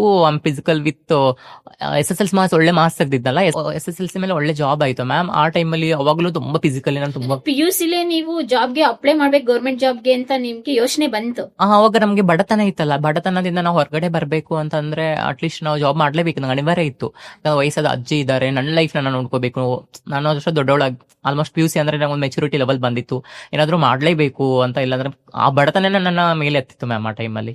ನೋಡಿ, ಎಷ್ಟೋ ಜನ ಮನೇಲಿ ಓದಿ ಅಂದ್ರೂ ಕೂಡ ಓದಲ್ಲ, ಬಟ್ ಏನಕ್ಕೆ ಓದ್ಬೇಕು ಅಂತ ಹೇಳಿದ್ರೆ ಇವ್ರ ಕಥೆನ ಕೇಳಿ. ಎಕ್ಸಾಮ್ ಫೀಸ್ ಕಟ್ಟೋದಕ್ಕೆ ದುಡ್ಡಿತ್ತ? ತುಂಬಾ ಕಷ್ಟ ಆಯ್ತು ಮ್ಯಾಮ್. ಆ ಟೈಮಲ್ಲಿ ನಾವು ಓದ್ಬೇಕಂದ್ರೆ ದುಡ್ಡು ಇರ್ಲಿಲ್ಲ, ಒಂದು ಪೆನ್ಷನ್ ದುಡ್ಡು ಸಾಲ್ತಿರ್ಲಿಲ್ಲ. ನಾನು ಏನ್ ಮಾಡ್ತಿದ್ದೆ ಅಂದ್ರೆ ಬೇರೆ ಜಮೀನಲ್ಲಿ ಹೋಗಿ ಕಳೆ ಕೀಳಕ್ ಹೋಗ್ತಿದ್ದೆ, ಆಮೇಲೆ ಇದು ಜೋಳ ಮುರಿಯಕ್ ಹೋಗ್ತಿದ್ದೆ. ಆ ದುಡ್ಡನ್ನ ಸ್ವಲ್ಪ ಸ್ವಲ್ಪ ಸೇವಿಂಗ್ ಮಾಡ್ತಿದ್ವಿ, ಅದು ಸಾಲ್ತಾ ಇಲ್ಲ ಅಂತ ನಾನು ಅಕ್ಕಪಕ್ಕ ಅಂಗನವಾಡಿ ಟೀಚರ್ಸ್ ಬುಕ್ಸ್ ಬರೆಯಕ್ ಕೊಡ್ತಿದ್ರು. ಆ ಅಂಗನವಾಡಿ ಟೀಚರ್ಸ್ ಬುಕ್ ಬರೆದು ನಾನು 200-300 ನಮ್ಗೆ ತುಂಬಾ ಇದಿತ್ತು ಮ್ಯಾಮ್. ಆಮೇಲೆ ನಾನು ಚುರುಮುರಿ ಕಟ್ಟಕ್ ಹೋಗೋದು, ಗಿರ್ನಿಲಿ ಕಸ ಗುಡ್ಸಕ್ ಹೋಗೋದು, 1-2 ರೂಪಾಯಿ ತುಂಬಾ ಇಂಪಾರ್ಟೆಂಟ್ ಆಗ್ತಿತ್ತು. ಅಂದ್ರೆ ಇಂತ ಕೆಲಸ ಮಾಡಿಲ್ಲ ನೀವು? ಎಲ್ಲಾನು ಮಾಡಿದೀನಿ ಮ್ಯಾಮ್, ಎಲ್ಲಾನು ಮಾಡಿದ್ರೆ ಎಜುಕೇಶನ್ ಮಾಡಕ್ಕೋಸ್ಕರ. ಅಂದ್ರೆ ನಿಮ್ಮ ಮೈಂಡ್ ಚೇಂಜ್ ಆಗಿಲ್ವಲ್ಲ ಆ ಟೈಮ್ ಅಲ್ಲಿ? ಯಾಕೆಂದ್ರೆ ನಿಮ್ಮ ಕಮ್ಯುನಿಟಿ ಕಡೆ ಸೇರ್ಬೇಕು ಅಥವಾ ಯಾರೋ ಒಬ್ರ ಜೊತೆ ನನ್ನ ಫೀಲಿಂಗ್ಸ್ ನ ಶೇರ್ ಮಾಡ್ಕೊಬೇಕು ಅಂತ ಹೇಗೆ ಕಂಟ್ರೋಲ್ ಮಾಡ್ಕೊಂಡ್ರಿ? ತುಂಬಾ ಅಂದ್ರೆ ತುಂಬಾ ಮನಸ್ಸಲ್ಲಿ ಫೀಲಿಂಗ್ಸ್ ಎಲ್ಲ ಇತ್ತು. ನಾನು ತುಂಬಾ ಆಡ್ಕೋತಿದ್ರು, ಅಕ್ಕಪಕ್ಕದ ಎಲ್ಲ ಮಾಡ್ಕೋತಿದ್ರು. ಬಟ್ ನನ್ಗೆ ಏನಂದ್ರೆ ನನ್ನ ಎಜುಕೇಶನ್ ಹಾಳು ಮಾಡ್ಕೋಬಾರ್ದು, ನಾನು ಉತ್ತರ ಕೊಡಕ್ಕಾಗೋದು ಬರೀ ಎಜುಕೇಶನ್ ಇಂದ ಮಾತ್ರ. ಎಕ್ಸಾಕ್ಟ್ಲಿ ಬೇರೆದವರು ನಮ್ಗೆ ಮಾತಾಡ್ತಾ ಟಾಂಟ್ ಮಾಡ್ತಾರೆ, ಅದು ನಮ್ಗೆ ನಾನು ತುಂಬಾ ನೋವು ಆಗ್ತಿತ್ತು ಮ್ಯಾಮ್. ಮನುಷ್ಯ ಅಂದ್ಮೇಲೆ ಭಾವನೆಗಳು ಸ್ಪಂದಿಸ್ತೀವಿ. ಬಟ್ ಆ ಟೈಮಲ್ಲಿ ನನಗೆ ನಮ್ಮ ಅಜ್ಜಿ ನಮ್ಗೆ ತುಂಬಾ ಮಾರಲ್ ಹೇಳ್ಕೊಡೋದು, ನೀನು ಜಾಬ್ ಮಾಡ್ಲೇಬೇಕು, ನೀನು ಸರ್ಕಾರಿ ಹುದ್ದೆಗೆ ಇಡ್ಲೇಬೇಕು ಅಂತ. ಆ ಟೈಮಲ್ಲಿ PUC ಫಸ್ಟ್ ರ್ಯಾಂಕ್ ಬಂತು, ತುಂಬಾ ಖುಷಿ ಆಯ್ತು. ಆಕ್ಚುಲಿ ನಮ್ಮ ರಿಲೇಟಿವ್ ನನ್ನ ಮನೆಯಿಂದ ಅವ್ರ ಮನೆ ಸ್ವಲ್ಪ ದಿನ ಇದ್ದೆ, ಕಷ್ಟ ಆಗ್ತದೆ ಅಜ್ಜಿ ಮನೇಲಿ ಅಂತ ಅವರೆಲ್ಲ ಮನೆಯಿಂದ ಹೊರಗಡೆ ಹಾಕಿದ್ರು. ನನಗೆ SSLC ಮುಗಿದ್ಮೇಲೆ 1 year ಮನೇಲಿ ಇದ್ದೆ, ಕೆಲಸ ಮಾಡಿದ್ರೆ ಮಾತ್ರ ಊಟ ಕೊಡ್ತೀವಿ ಅಂತ ಆತರ ಎಲ್ಲ ಹೇಳ್ತಾ ಇದ್ರು. ನಮ್ಮ ಅಜ್ಜಿ ಮನೆ ಕಷ್ಟಪಟ್ಕೊಂಡು ಇದ್ ಮಾಡಿ ನಾನು ಇದು ನಮ್ಮ ತಾಲೂಕಿಗೆ ಸೆಕೆಂಡ್ ಬಂದು, ಆಮೇಲೆ ಮಾಡ್ಬಿಟ್ಟು ಜಾಬ್ ಎಲ್ಲ ಆಯ್ತು ಮ್ಯಾಮ್. ಒಂದು 2 years ಆಯ್ತು, ನನಗೆ ಗೊತ್ತಾಯ್ತು ಆಲ್ರೆಡಿ ಫುಲ್ ಕಂಪ್ಲೀಟ್ಲಿ ನಂಗೆ ತುಂಬಾ ಮೆಂಟ್ಲಿ ಇದಾಗ್ತಾ ಇದೆ, ಡಿಸ್ಟ್ರಾಕ್ಟ್ ಆಗ್ತಾ ಇದ್ದಾರೆ. ನಂಗೆ ನನ್ನ ತುಂಬಾ ಚೇಂಜಸ್ ಆಗ್ತಾ ಇತ್ತು.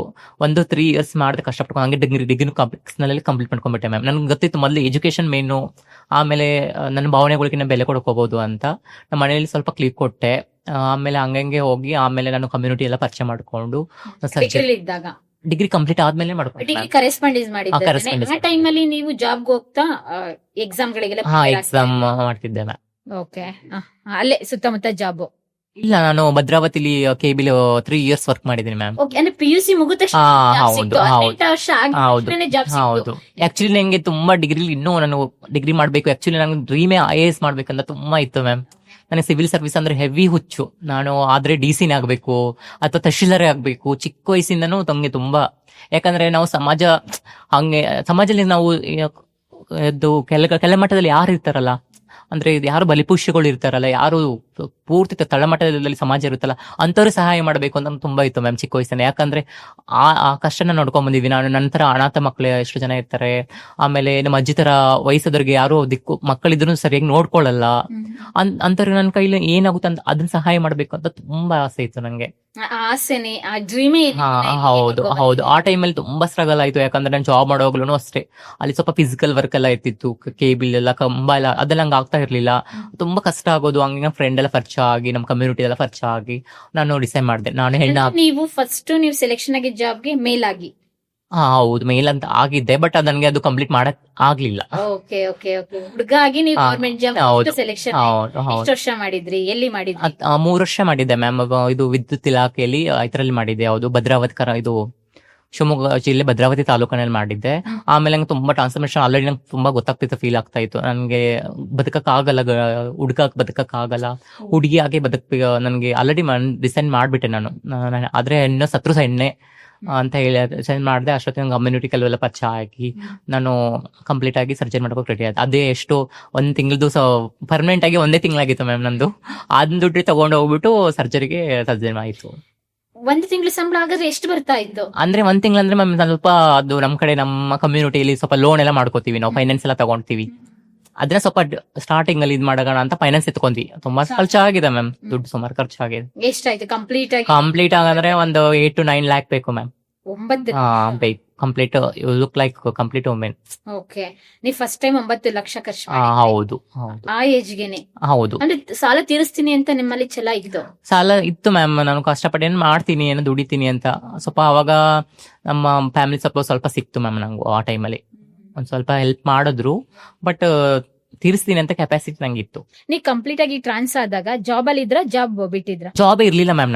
ನಾನು ಜಾಬ್ ಬಿಟ್ಬಿಟ್ಟಿದ್ದೆ ಆಲ್ರೆಡಿ. ನಂಗೆ ಆಗ್ತಾ ಇರ್ಲಿಲ್ಲ, ಆಲ್ರೆಡಿ ಬಿಟ್ಬಿಟ್ಟಿದ್ದೆ. ಸೇವಿಂಗ್ಸ್ ಮಾಡಿದ್ರಿ ನೀವು? ಆ ಟೈಮಲ್ಲಿ ಆಗಿತ್ತು ಮ್ಯಾಮ್, 1.5 ಲ್ಯಾಕ್ ಮಾಡಿದ್ದೆ. ಓಕೆ. ಉಳಿದಿದ್ದೆಲ್ಲ ಸಾಲ? ಉಳಿದ ಸಾಲ ಮಾಡ್ಕೊಂಡು. ಓಕೆ. ನಿಮ್ದೆಲ್ಲ ಪೂಜೆ, ಮಾತಾಜಿ ಅದೆಲ್ಲ ತುಂಬಾ ಖರ್ಚಾಗಿದೆ ಮ್ಯಾಮ್. ಅದು 4.5 ಲಕ್ಷ ಆಗಿದೆ ಆಕ್ಚುಲಿ, ಮಾತಾ ಪೂಜೆ ಎಲ್ಲ ಸೇರಿ. ಓ ಮೈ ಗಾಡ್. ಅಂದ್ರೆ ಫೈನಲಿ ನಿಮ್ ಡ್ರೀಮ್ ಫುಲ್ಫಿಲ್ ಆಯ್ತು? ಹೌದು ಫುಲ್ಫಿಲ್ ಆಯ್ತು ಹೌದು. ಕಂಪ್ಲೀಟ್ ಆಗಿ? ಇಲ್ಲ ಆಕ್ಚುಲಿ ಅವಾಗ ನನ್ನ ಕಂಪ್ಲೀಟ್ ಜಾಬ್ ಫುಲ್ಫಿಲ್ ಆಗಿಲ್ಲ. ಮತ್ತೆ ನಾನು ತುಂಬಾ ಕೆಲ ಮಟ್ಟದಲ್ಲಿ ಬಂದೆ. ಯಾವಾಗ ನಾನು ಕಮ್ಯುನಿಟಿಲಿ ಬಂದಾಗ ನಂತರ ಜಾಬ್ ಇರ್ಲಿಲ್ಲ. ಕಮ್ಯುನಿಟಿ ಸೇರ್ಕೊಂಡು? ಹೌದು, ನಾನು ಕಮ್ಯುನಿಟಿಲಿ ಕೋಲಾರಲ್ಲಿ ಇದ್ದೆ ಮ್ಯಾಮ್.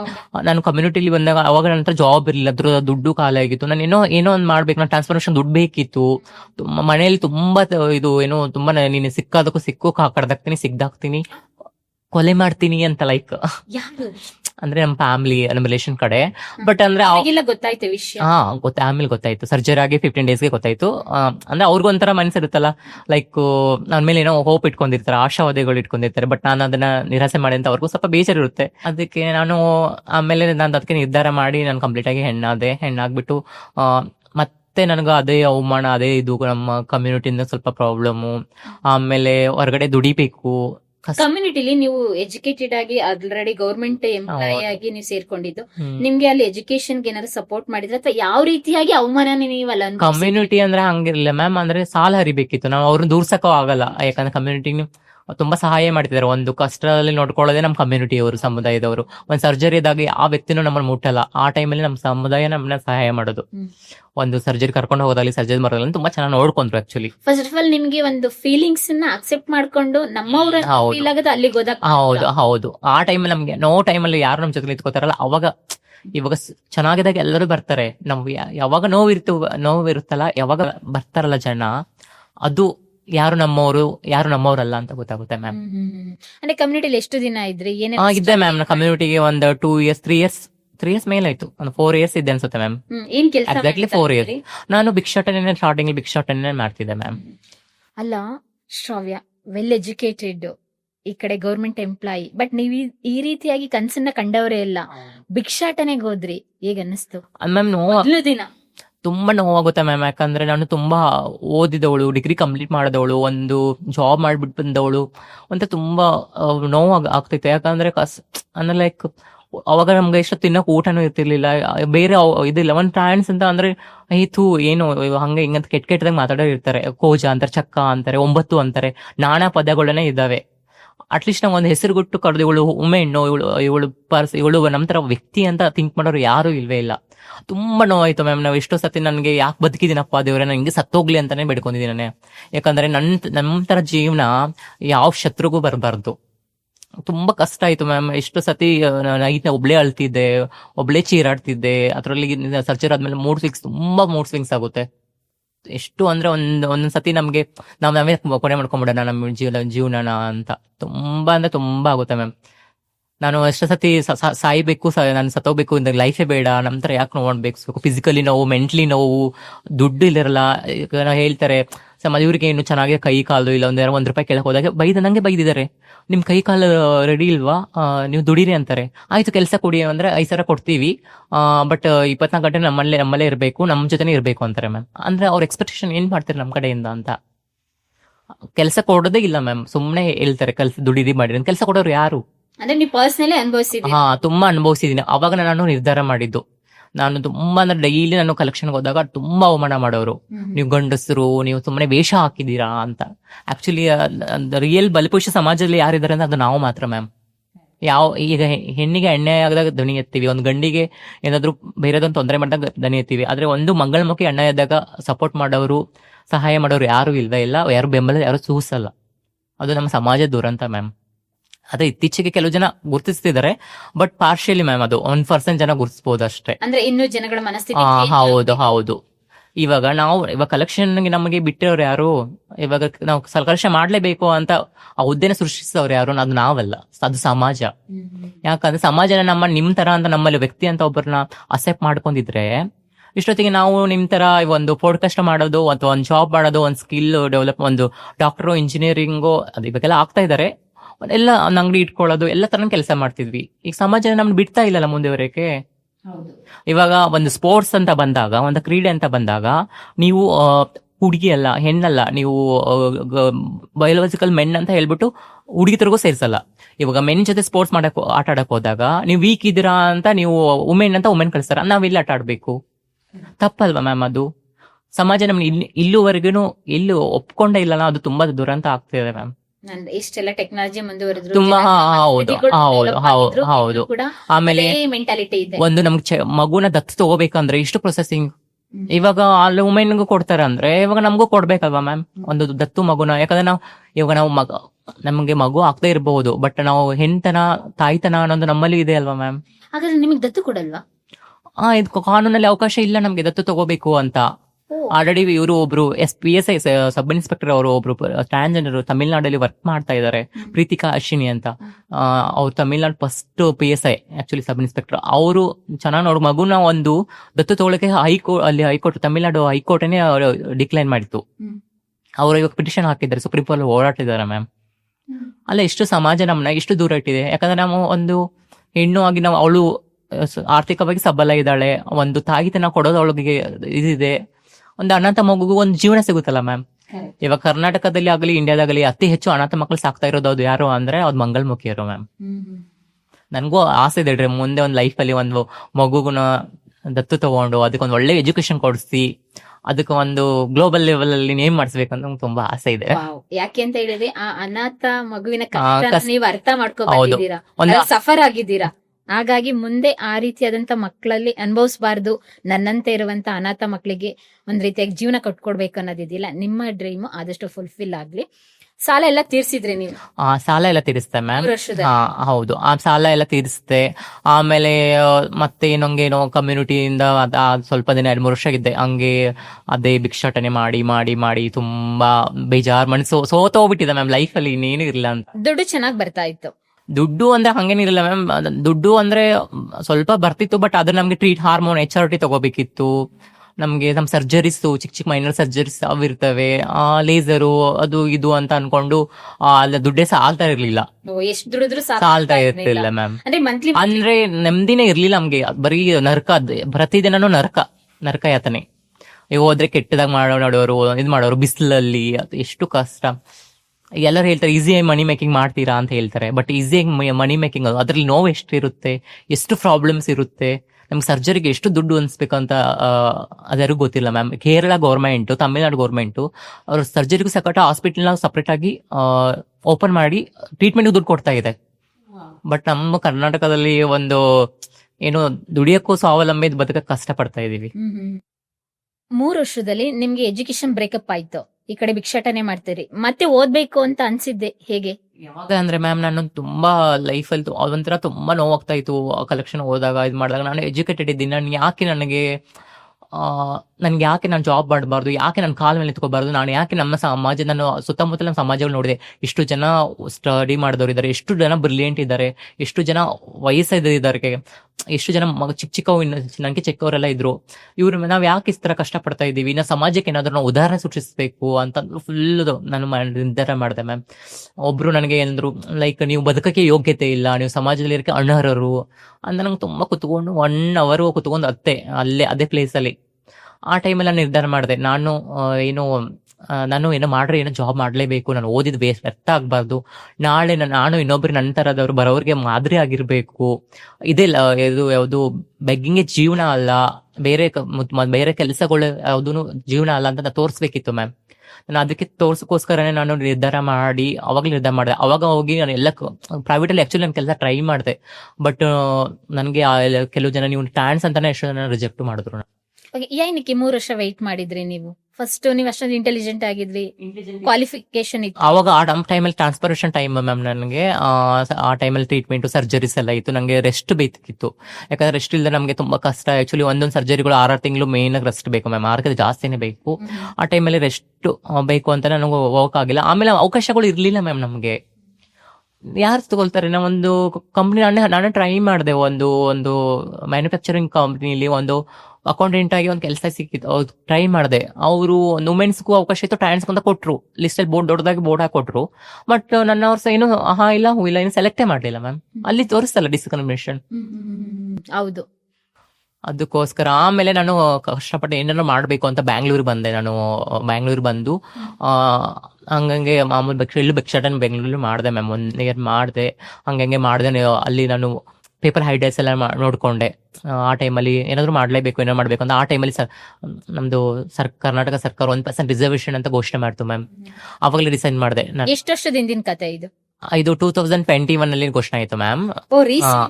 ರೀಸೆಂಟ್ ಆಕ್ಚುಲಿ ಇಂಪ್ಲಿಮೆಂಟ್ ಆಗಿದ್ದು 2022 ಇಂದ ಆಗಿದ್ದು ಮ್ಯಾಮ್. ಇದು ಅವಾಗಲೇ ನಿರ್ಧಾರ ಮಾಡಿದೆ ನಾನು. ಆದ್ರೆ ಸಮಾಜ ಸರಿ ಇಲ್ಲ ಅಂತ.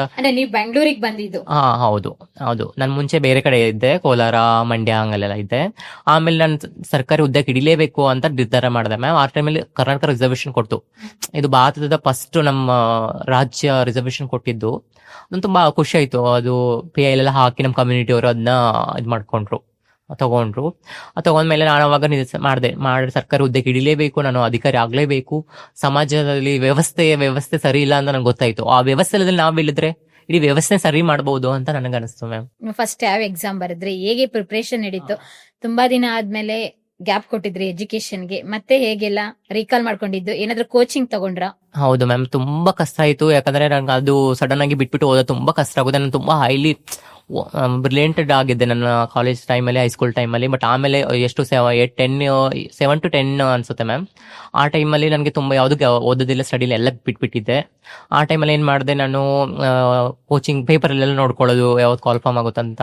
ಆವಾಗ ನೋಡ್ಕೊಂಡು ನಾನು ಇನ್ಸ್ಟಿಟ್ಯೂಟ್ಗೆಲ್ಲ ಪರಿಚಯ ಮಾಡಿ 2 ಇನ್ಸ್ಟಿಟ್ಯೂಟ್ ನಂದು ಟ್ರಾನ್ಸ್ ಅಂತ ನಂಗೆ ಗೊತ್ತಾದ್ಮೇಲೆ ಕಾಲರ್ ರಿಸೀವ್ ಕಟ್ ಮಾಡ್ಬಿಟ್ರು. ನಾನು ಕೋಚಿಂಗ್ ಕೊಡಿ ಅಂತ ಹೇಳಿದ್ಕೆ.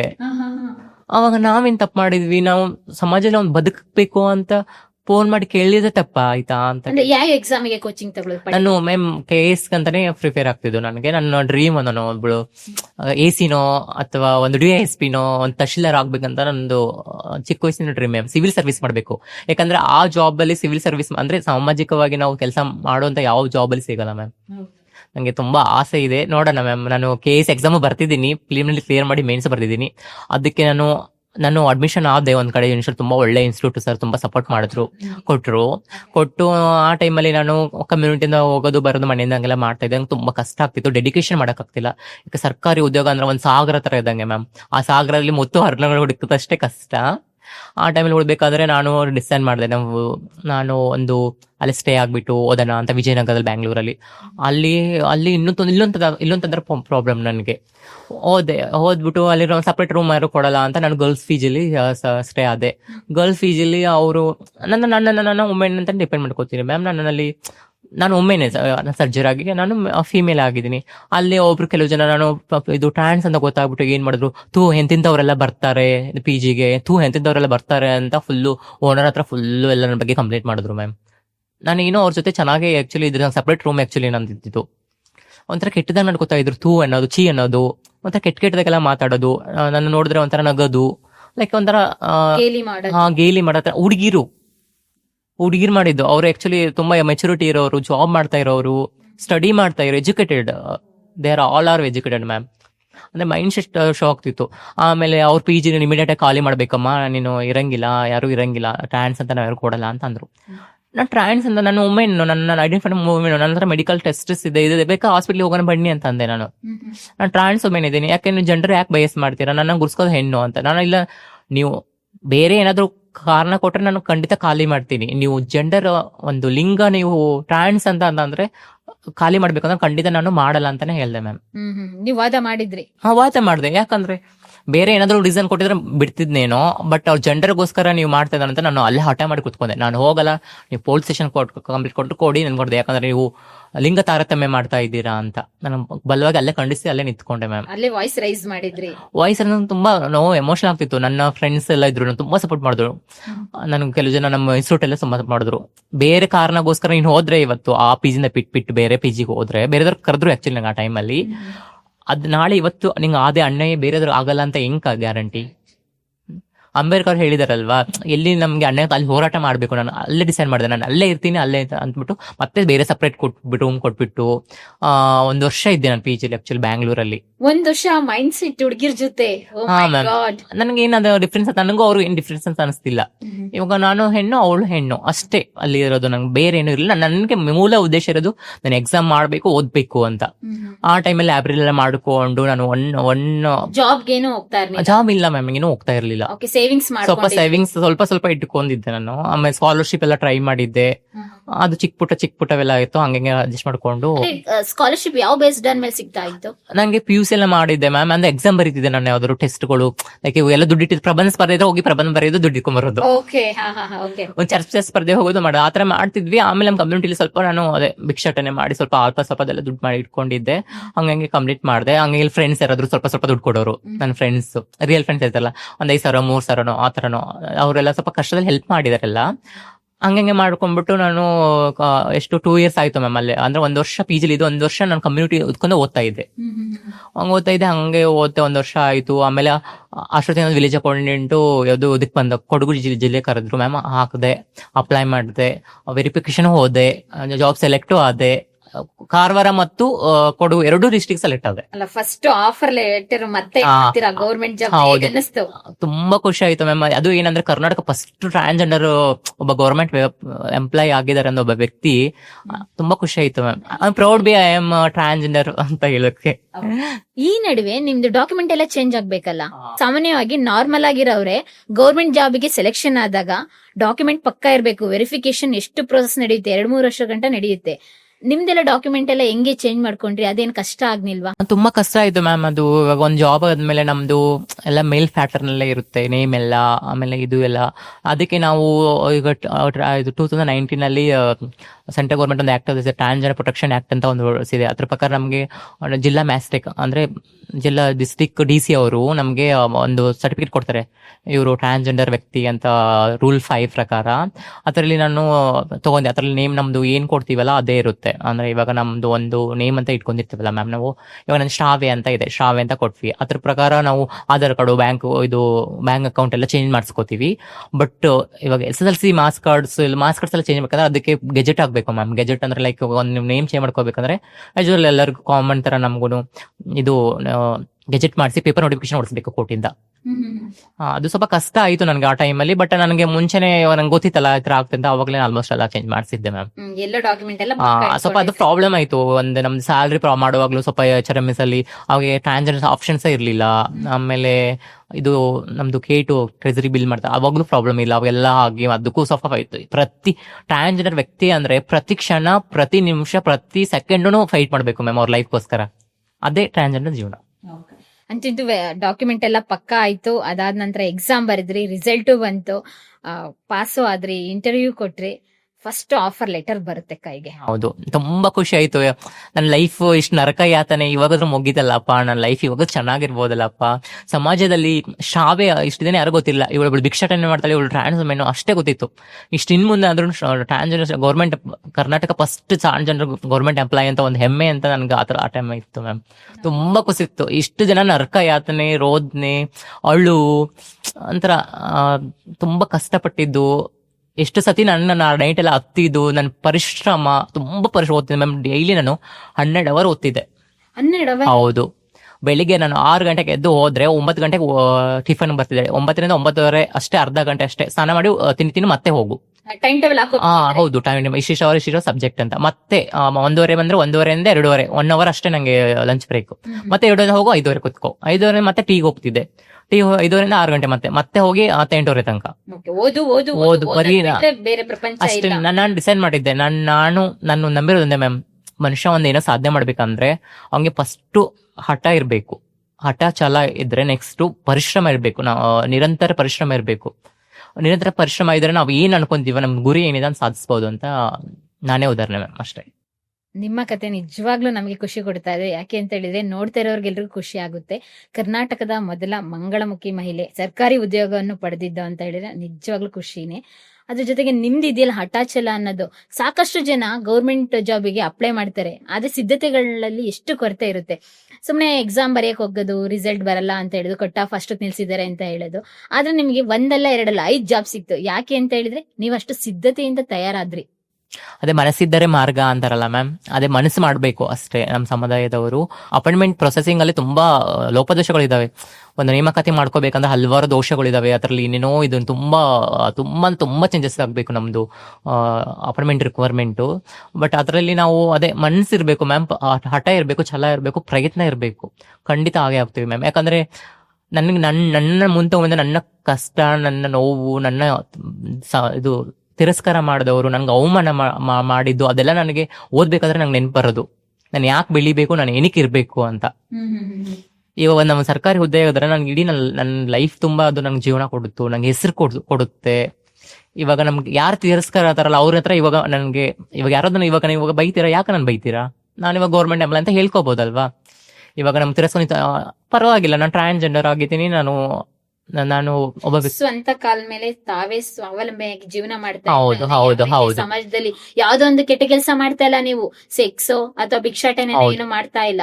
ಅದು ಅನಿವಾರ್ಯತೆ, ಪಾಪ ಅವ್ರದ್ದು ಕೆಟ್ಟದಂತ ಹೇಳಲ್ಲ, ಅನಿವಾರ್ಯತೆಗೆ ಹೋಗಿ ಆ ಕೆಲ್ಸಕ್ಕೆ ಹೋಗ್ತಾರೆ. ಆದ್ರೆ ಆಪ್ಷನ್ ಸಿಗಲ್ಲ, ಅಲ್ಲಿಗೆ ಹೋಗ್ತಾರೆ. ನಿಮ್ಗೆ ಆಪ್ಷನ್ ಸಿಕ್ಕಿದೆ ಇವಾಗ, ಏನಕ್ಕೆ ಅಂದ್ರೆ ಇವಾಗ ನನಗೂ ಸ್ಟಾರ್ಟಿಂಗ್ ಅಲ್ಲಿ ಯಾವ್ದು ಇದು ಆಪ್ಷನ್ಸ್ ಇರ್ಲಿಲ್ಲ. ಹಂಗಾಗಿ ನಾನು ಭಿಕ್ಷಾಟನೆ ಮಾಡಿದೆ. ಈಗ ನನ್ನ ನಂತರದವ್ರಿಗೆ ಇನ್ನೂ ಅವಕಾಶಗಳು ತುಂಬಾ ಫೀಲ್ಡ್ ಅಲ್ಲಿ ಇದಾರೆ. ಒಂದು ನೃತ್ಯದಲ್ಲಾಗಿಲ್ಲ, ಸಂಗೀತ ಆಗಿರ್ಬೋದು. ಎಷ್ಟು ಜನ ಮೇಕಪ್ ಆರ್ಟಿಸ್ಟ್ಗಳಿದ್ದಾರೆ, ಎಷ್ಟು ಜನ ಮೆಹಂದಿ ಆರ್ಟಿಸ್ಟ್ಗಳಿದ್ದಾರೆ, ಎಷ್ಟು ಜನ ಸ್ಕಿಲ್ಫುಲ್ ಇದಾರೆ. ಆಲ್ಮೋಸ್ಟ್ BCom, BSc ಇಂಜಿನಿಯರಿಂಗ್ ಎಲ್ಲ ಕಂಪ್ಲೀಟ್ ಮಾಡಿದವರೆಲ್ಲ ಇದ್ದಾರೆ. ಮೆಡಿಕಲ್ ಎಲ್ಲ ಕಂಪ್ಲೀಟ್ ಮಾಡಿ. ಏನಕ್ಕೆ ಅಂದ್ರೆ ಅವಕಾಶ ಸಿಕ್ಕಲ್ಲ ಮ್ಯಾಮ್, ಅವಕಾಶ ವಂಚಿತರು ನಾವು. ಅವಕಾಶ ಚಿಕ್ಕವನ್ನು ನಮ್ಗೆ ಕೊಟ್ರೆ ನಾವು ಮುಂದೆ ಬರಕ್ಕೆ ನಾನೇ ಒಬ್ಳೆ ಉದಾಹರಣೆ ಮ್ಯಾಮ್ ಇಡೀ ಸಮುದಾಯಕ್ಕೆ. ಈ ನಡುವೆ ನಿಮ್ದು ಯಾವಾಗ KS ಎಕ್ಸಾಮ್ಗೆ ಪ್ರಿಪೇರ್ ಹಾಕೊಂಡು ಪಾಸ್ ಮಾಡ್ಕೊಂಡು? ನಾನು ವಿಲೇಜ್ ಅಕೌಂಟಿಂಗ್ ಅಂತ ಪ್ರಿಪೇರ್ ಆಗೇ ಇರ್ಲಿಲ್ಲ. ನಾನು ಪ್ರಿಪೇರ್ ಆಗಿದ್ದೆ KSಗೆ ಅಂತ ಮ್ಯಾಮ್. ಆಕ್ಚುಲಿ ನಾನು ಸರ್ಕಾರಿ ಉದ್ಯೋಗ ಹಿಡಿಬೇಕಂದ್ರೆ KS ಆಗ್ಲೇಬೇಕಂತಾನೆ ನಾನು ಫಸ್ಟ್ ರೆಡಿ ಆಗಿದ್ದು. ನಾನು ವಿಲೇಜ್ ಅಕೌಂಟೆಂಟ್ ಆಗ್ಬೇಕಂತೇನು ಇರ್ಲಿಲ್ಲ ಮ್ಯಾಮ್. ನನ್ಗೆ ಅದೊಂದು ಅನಿವಾರ್ಯವಿತ್ತು. ನಾನು ಜಾಬ್ ಮಾಡ್ಬೇಕು, ನನ್ನ ಕಾಲಲ್ಲಿ ನಿಂತ್ಕೋಬೇಕು, ಎಕನಾಮಿಕಲ್ ಆಗಿ ಇಂಡಿಪೆಂಡೆಂಟ್ ಆಗಿರ್ಬೇಕು, ಸಮಾಜದಲ್ಲಿ ಒಂದು ನನಗೆ ಚೇಂಜಸ್ ಬೇಕಿತ್ತು. ಇವಳೊಬ್ಳು ಮಂಗಳಮುಖಿ, 9 ಚಕ್ಕ, ಜೋಗಪ್ಪ ಅಂತೆಲ್ಲ ಹೇಳ್ತಾರೆ, ಅದೆಲ್ಲ ಹೇಳ್ಬಾರಿತ್ತು ನನಗೆ. ಶ್ರಾವ್ಯ ಶ್ರಾವ್ಯ ಅಂತ ಒಂದು ಐಡೆಂಟಿಟಿ ಬೇಕಿತ್ತು ನನಗೆ. ಅದಕ್ಕೋಸ್ಕರ ನಾನು KS ಆಗ್ಬೇಕು ಅಂತ ನನ್ನ ಹಠ ಇತ್ತು ಮ್ಯಾಮ್. ಅದಕ್ಕೆ ನಾನು 3 ವರ್ಷದಿಂದ ಸತತ ಪರಿಶ್ರಮ ಹಾಕ್ದೆ, ಇದು ಮಾಡಿದೆ. ಕೋಚಿಂಗ್ ಸೆಂಟರ್ ಕೋಚಿಂಗ್ ಓದಿದೆ. ಅದರಿಂದ ಡೈಲಿ 12 ಅವರ್ ಓದ್ತಾ ಇದೆ. 3 years ಓದ್ತಾ ಇದ್ದೆ. ಅವಾಗ ನಾನು ಡಿಸೈಡ್ ಮಾಡಿದೆ ನಾನು KS ಆಗ್ಬೇಕು ಅಂತ. ಆವಾಗ ಹೋಗಿ 2000 ಮೊನ್ನೆ 24 ಅಲ್ಲಿ ಕಾಲ್ ಫಾರ್ಮ್ ಇದ್ದು. ನಂಗೆ ತುಂಬಾ ಖುಷಿ ಆಯ್ತು. ಇದೊಂದು ಒಳ್ಳೆ ಅವಕಾಶ. ನನ್ನನ್ನೇನು ತೋರಿಸ್ಬೇಕು ಅಂತ ನಾನು ತುಂಬಾ ನಿರ್ಧಾರ ಮಾಡಿದೆ. ನಾನು ಮುಂದೊಂದು AC-ನೋ ಅಥವಾ ತಹಶೀಲ್ದಾರೋ ಅಥವಾ DYSP-ನೋ ಅಥವಾ ಯಾವ್ದೋ ಡೈರೆಕ್ಟರ್ ಆಗ್ಬೋದು ಅಂದ್ರೆ ಎಷ್ಟು ವ್ಯಕ್ತಿಗೆ ಖುಷಿ ಇರುತ್ತೆ.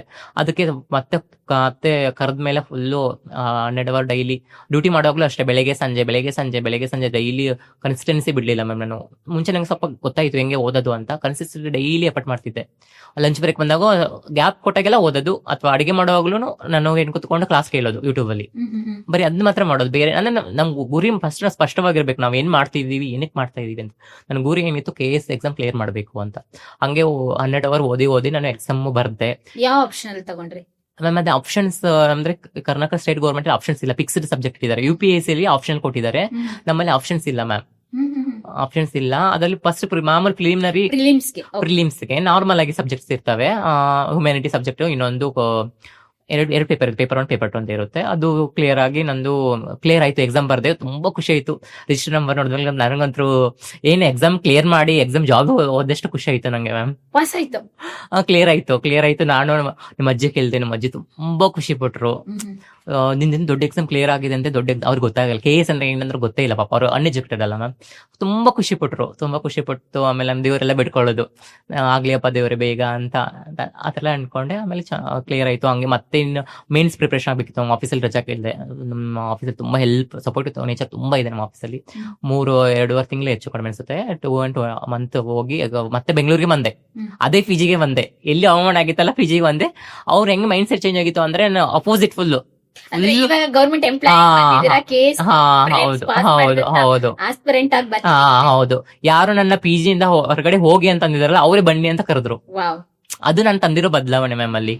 ಆಮೇಲೆ ನಾನು ಅದೇ ಪಿಜಿ ಮುಂಚೆ ವಿಲೇಜ್ ಗವರ್ಮೆಂಟ್ ಆಮೇಲೆ ಬಿಟ್ಟು ತರಬೇಕಾದ್ರೆ ಕೇಕ್ ಎಲ್ಲ ಕಟ್ ಮಾಡಿಸಿ ಕಳ್ಸಿದ್ದು ನನ್ನ. ಅಂದ್ರೆ ಅಂದ್ರೆ ಒಂದು ಸೇಯಿಂಗ್ಸ್ ಇದೆಯಲ್ಲ, ಎಲ್ಲಿ ಅವಮಾನ ಆಗುತ್ತೆ ಅಲ್ಲೇ ಸನ್ಮಾನ ಹೌದು ಆಗುತ್ತೆ. ನಾವು ಬೆಳಿಬೇಕು. ಹೌದು. ಅದಕ್ಕೂ ಒಳ್ಳೆ ಉದಾಹರಣೆ ಅಂದ್ರೆ ಅದೇ ನನ್ನ ಸ್ಟೋರಿ ನನ್ನ ಲೈಫ್ ಅಲ್ಲಿ. ಆಮೇಲೆ ತುಂಬಾ ಅಕ್ಸೆಪ್ಟ್ ಮಾಡ್ಕೊಂಡ್ರು, ತುಂಬಾ ಚಂದ ನೋಡ್ಕೊಂಡ್ರು. ಇವಾಗ್ಲೂ ಕಾಲ್ ಮಾಡ್ತಾರೆ. ನನ್ನ ಸ್ಟೇಟಸ್ ಎಲ್ಲ ಅವರೇ ಹಾಕೋತಾರೆ ಇವಾಗ. ಯಾರು ನನ್ನ ಮನೆ ಬಿಟ್ಟು ಹೋಗಿ ಅಂತ ಬ್ಯಾಗ್ ಬಿಸಾಕಿದ್ರು, ಅವರೇ ಇವಾಗ ನನ್ನ ಬಂದು ಇರಿ ಅಂತ ಅಂದ್ರು. ಮತ್ತೆ 2 ಮಂತ್ ಮುಂಚೆನೆ ಪ್ರಿಪೇರ್ ಆಗಿದ್ದೆ ನಾನು. ಅಂದ್ರೆ ಅಷ್ಟೆಲ್ಲ ಗೌರವ ಮರ್ಯಾದೆ ಎಲ್ಲ ಸಿಗ್ಬೇಕು ಅಂತ ಹೇಳಿದ್ರೆ ನಾವು ಒಳ್ಳೆ ಮಾರ್ಗದಲ್ಲಿ ನಡೀಬೇಕು. ಹೌದು, ಇದು ಕರೆಕ್ಟ್. ಹೌದು. ಅಲ್ಲಿ ಗೆದ್ದಿರೋದು ಶಾವೆ ಗೆದ್ದಿಲ್ಲ, ಶಾವಿನ ನಡತೆ ಗೆದ್ದಿದ್ದು ಅಲ್ಲಿ ಮ್ಯಾಮ್. ಕರೆಕ್ಟ್. ಇದು ಮೈನ್ಸ್ ಯಾವ್ದು ತಗೊಂಡ್ರಿ? ಅದೇ ಮೇನ್ಸ್ ಅಂದ್ರೆ ಮ್ಯಾಮ್ ಮಾಮೂಲಿ ಫಿಕ್ಸ್ ಸಬ್ಜೆಕ್ಟ್ ಇದೆ ನಮ್ಗೆ ಅಲ್ಲಿ. 1350 ಮಾರ್ಕ್ಸ್ ಅಂದ್ರೆ 250 ಮಾರ್ಕ್ಸ್ ಅಂತ ಇರುತ್ತೆ. With Kannada English communication paper ಇರುತ್ತೆ 2. 3 ವರ್ಷ ಕೋಚಿಂಗ್ ತಗೊಳ್ತಿರಲ್ಲ, ಎಷ್ಟು ಖರ್ಚಾಯ್ತು? ಆಯ್ತು ಮ್ಯಾಮ್, ಅಲ್ಲಿ ಒಂದು 50,000 ಆಯ್ತು ಮ್ಯಾಮ್. ಅಷ್ಟು ಕಡಿಮೆ? ಅದೇ ಆಕ್ಚುಲಿ ನಿಮ್ ಕಡಿಮೆ ಮ್ಯಾಮ್, ಅದೇ ನಂಗೆ ಜಾಸ್ತಿ ಮ್ಯಾಮ್. ಅಂದ್ರೆ ಎಲ್ಲಾರನು ಕೋಚಿಂಗ್ ತಗೊಳ್ಳೋರೆಲ್ಲ ಲಕ್ಷ ಗಟ್ಲೆ ಖರ್ಚಾಗುತ್ತೆ ಅಂತ ಹೇಳ್ತಾರೆ. ಬಟ್ ನಮ್ ಸರ್ ಒಬ್ರು ಇದ್ರು, ತುಂಬಾ ಕಡಿಮೆ ಮಾಡ್ಕೊಟ್ರು ಅವರು. ನಾನು ಟ್ರಾನ್ಸ್ ಅಂತ ಹೇಳಿದಕ್ಕೆ ಕಡಿಮೆ ಮಾಡಿದ್ರು ಮ್ಯಾಮ್. ಅಂದ್ರೆ ಒಳ್ಳೆ ಬಜೆಟ್ ಅಲ್ಲೇ ಕೋಚಿಂಗ್ ಎಲ್ಲ ಮುಗಿಸಿದ್ರ ಅಂತ. ಒಳ್ಳೆ ಫ್ಯಾಕಲ್ಟಿ ಚೆನ್ನಾಗಿತ್ತು ಆಕ್ಚುಲಿ. ಅಂದ್ರೆ ನಿಮ್ಗೆ ಅದು ತುಂಬಾ ಹೆವಿ ಅನ್ಸಿದೆ. ಬೇರೆ ಎಲ್ಲ ಕೋಚಿಂಗ್ ತಗೊಳ್ತಾರಲ್ಲ ಅವ್ರಿಗೆಲ್ಲ ತುಂಬಾ ಇತ್ತು ಮ್ಯಾಮ್. ನಂಗೆ ಅಷ್ಟು ಆಕ್ಚುಲಿ ತುಂಬಾ ಇತ್ತು, ಕೇಳ್ಕೊಂಡೆ. ಅಷ್ಟು ದುಡ್ಡಲ್ಲಿ ನನ್ಗೆ ಹೋಗಕ್ ಇಂಟ್ರೆಸ್ಟ್ ಇರಲಿಲ್ಲ ಆಕ್ಚುಲಿ. ನನಗೆ UPSC ಟ್ರೈನಿಂಗ್ ತಗೊಳ್ಳೋಂತ ಅನ್ಕೊಂಡೆ. ಬಟ್ ಅದಕ್ಕೆ ಬಜೆಟ್ ಅದು ಇದು ನನ್ ಕೈಲಿ ಆಗಲ್ಲ. ತುಂಬಾ ಪೇಷನ್ಸ್ ಇರ್ಬೇಕು. ಆಮೇಲೆ ಡೆಲ್ಲಿಗೆಲ್ಲ ಹೋಗಲ್ಲ, ನನ್ನ ಕೈಲಿ ಆಗಲ್ಲ ಮ್ಯಾಮ್. ಸೊ ಅದಕ್ಕೋಸ್ಕರ ನಮ್ ಕರ್ನಾಟಕದ ಅತಿ ಉನ್ನತ ಹುದ್ದೆವಾದ KS ಅದನ್ನ ಕ್ಲಿಯರ್ ಮಾಡೋಣ ಅಂತ ಅನ್ಕೊಂಡು ಮಾಡಿದೀನಿ ಮ್ಯಾಮ್. ಮೇನ್ಸ್ ಚೆನ್ನಾಗಿ ಆಗಿದೆ ಆಕ್ಚುಲಿ. ಹೋಪ್ಫುಲಿ ನೋಡೋಣ ಮ್ಯಾಮ್. ರಿಸಲ್ಟ್ ಗೋಸ್ಕರ ವೈಟ್ ಮಾಡ್ತಾ ಇದ್ದೀರಾ. ತುಂಬಾ ಜನ ಟ್ರಾನ್ಸ್ಜೆಂಡರ್ಗೆ ವೆಲ್ ಎಜುಕೇಟೆಡ್ ಆಗ್ಬೇಕಂತ ಅನ್ಸಿರುತ್ತೆ. ಆದ್ರೆ ಅವರು ವೆಲ್ ಎಜುಕೇಟೆಡ್ ಆಗೋ ಟೈಮ್ ಅಲ್ಲಿ ಮನೆ ಬಿಟ್ಟು ಬಂದಿರ್ತಾರೆ. ಹೌದು ಮ್ಯಾಮ್, ಅದು ತುಂಬಾ ಆಗಿದೆ. ನಂದು ಆಕ್ಚುಲಿ ಹಂಗೆ ಆಗ್ತಿತ್ತೇನೋ, ಬಟ್ ಅದಕ್ಕೆ ಅವಕಾಶ ಮಾಡ್ಕೊಡ್ಲಿಲ್ಲ. ಯಾಕಂದ್ರೆ ಚಿಕ್ಕ ವಯಸ್ಸಿಗೆ ಟ್ರಾನ್ಸ್ಫಾರ್ಮೇಶನ್ ಸ್ಟಾರ್ಟ್ ಆಗ್ಬಿಟ್ಟಿರುತ್ತೆ, ಮೈಂಡ್ ಸೆಟ್ ಚೇಂಜ್ ಆಗ್ತಾ ಇರುತ್ತೆ, ದೈಹಿಕ ಬದಲಾವಣೆ ಆಗ್ತಾ ಇರ್ತವೆ. ಆ ಟೈಮ್ ಆಲ್ಮೋಸ್ಟ್ ಎಲ್ಲರೂ ಅರ್ಧಕ್ಕೆ ಎಜುಕೇಶನ್ ಕಂಪ್ಲೀಟ್ ಮಾಡ್ತಾರೆ. ಅವ್ರಿಗೆ ಬೇಕು ಬೇಡ ಆ ತರ ಹಾಗೆ ಆಗುತ್ತೆ ಮ್ಯಾಮ್. ಬಟ್ ಅದಕ್ಕೋಸ್ಕರನೇ ನಾವು ಒಂದು ಗ್ರೂಪ್ ತರ ಕ್ರಿಯೇಟ್ ಮಾಡಿದೀವಿ. ಅದಕ್ಕೆ ಅವ್ರಿಗೆ ಟ್ರಾನ್ಸ್ಗೆ ಯಾರಿಗೆ ಎಜುಕೇಶನ್ ಕಂಟಿನ್ಯೂ ಮಾಡ್ತಾ ಅವ್ರಿಗೆ ಹೆಲ್ಪ್ ಮಾಡ್ತಾ ಇದೀವಿ, ಒಂದು ಗೈಡೆನ್ಸ್ ಕೊಡ್ತಾ ಇದೀವಿ. ಒಂದು ಜಾಬ್ ಯಾರು ತಗೋತಿದಾರಲ್ಲ, ಅದಕ್ಕೆ ಸ್ವಂತ ನಾನು 2019 ಜಾಬ್ ಆದಂಗೆ ಒಂದು ಗ್ರೂಪ್ ಕ್ರಿಯೇಟ್ ಮಾಡಿದೆ. ಆ ಗ್ರೂಪ್ ನಲ್ಲಿ ಸುಮಾರು ಟ್ರಾನ್ಸ್ ವ್ಯಕ್ತಿಗಳು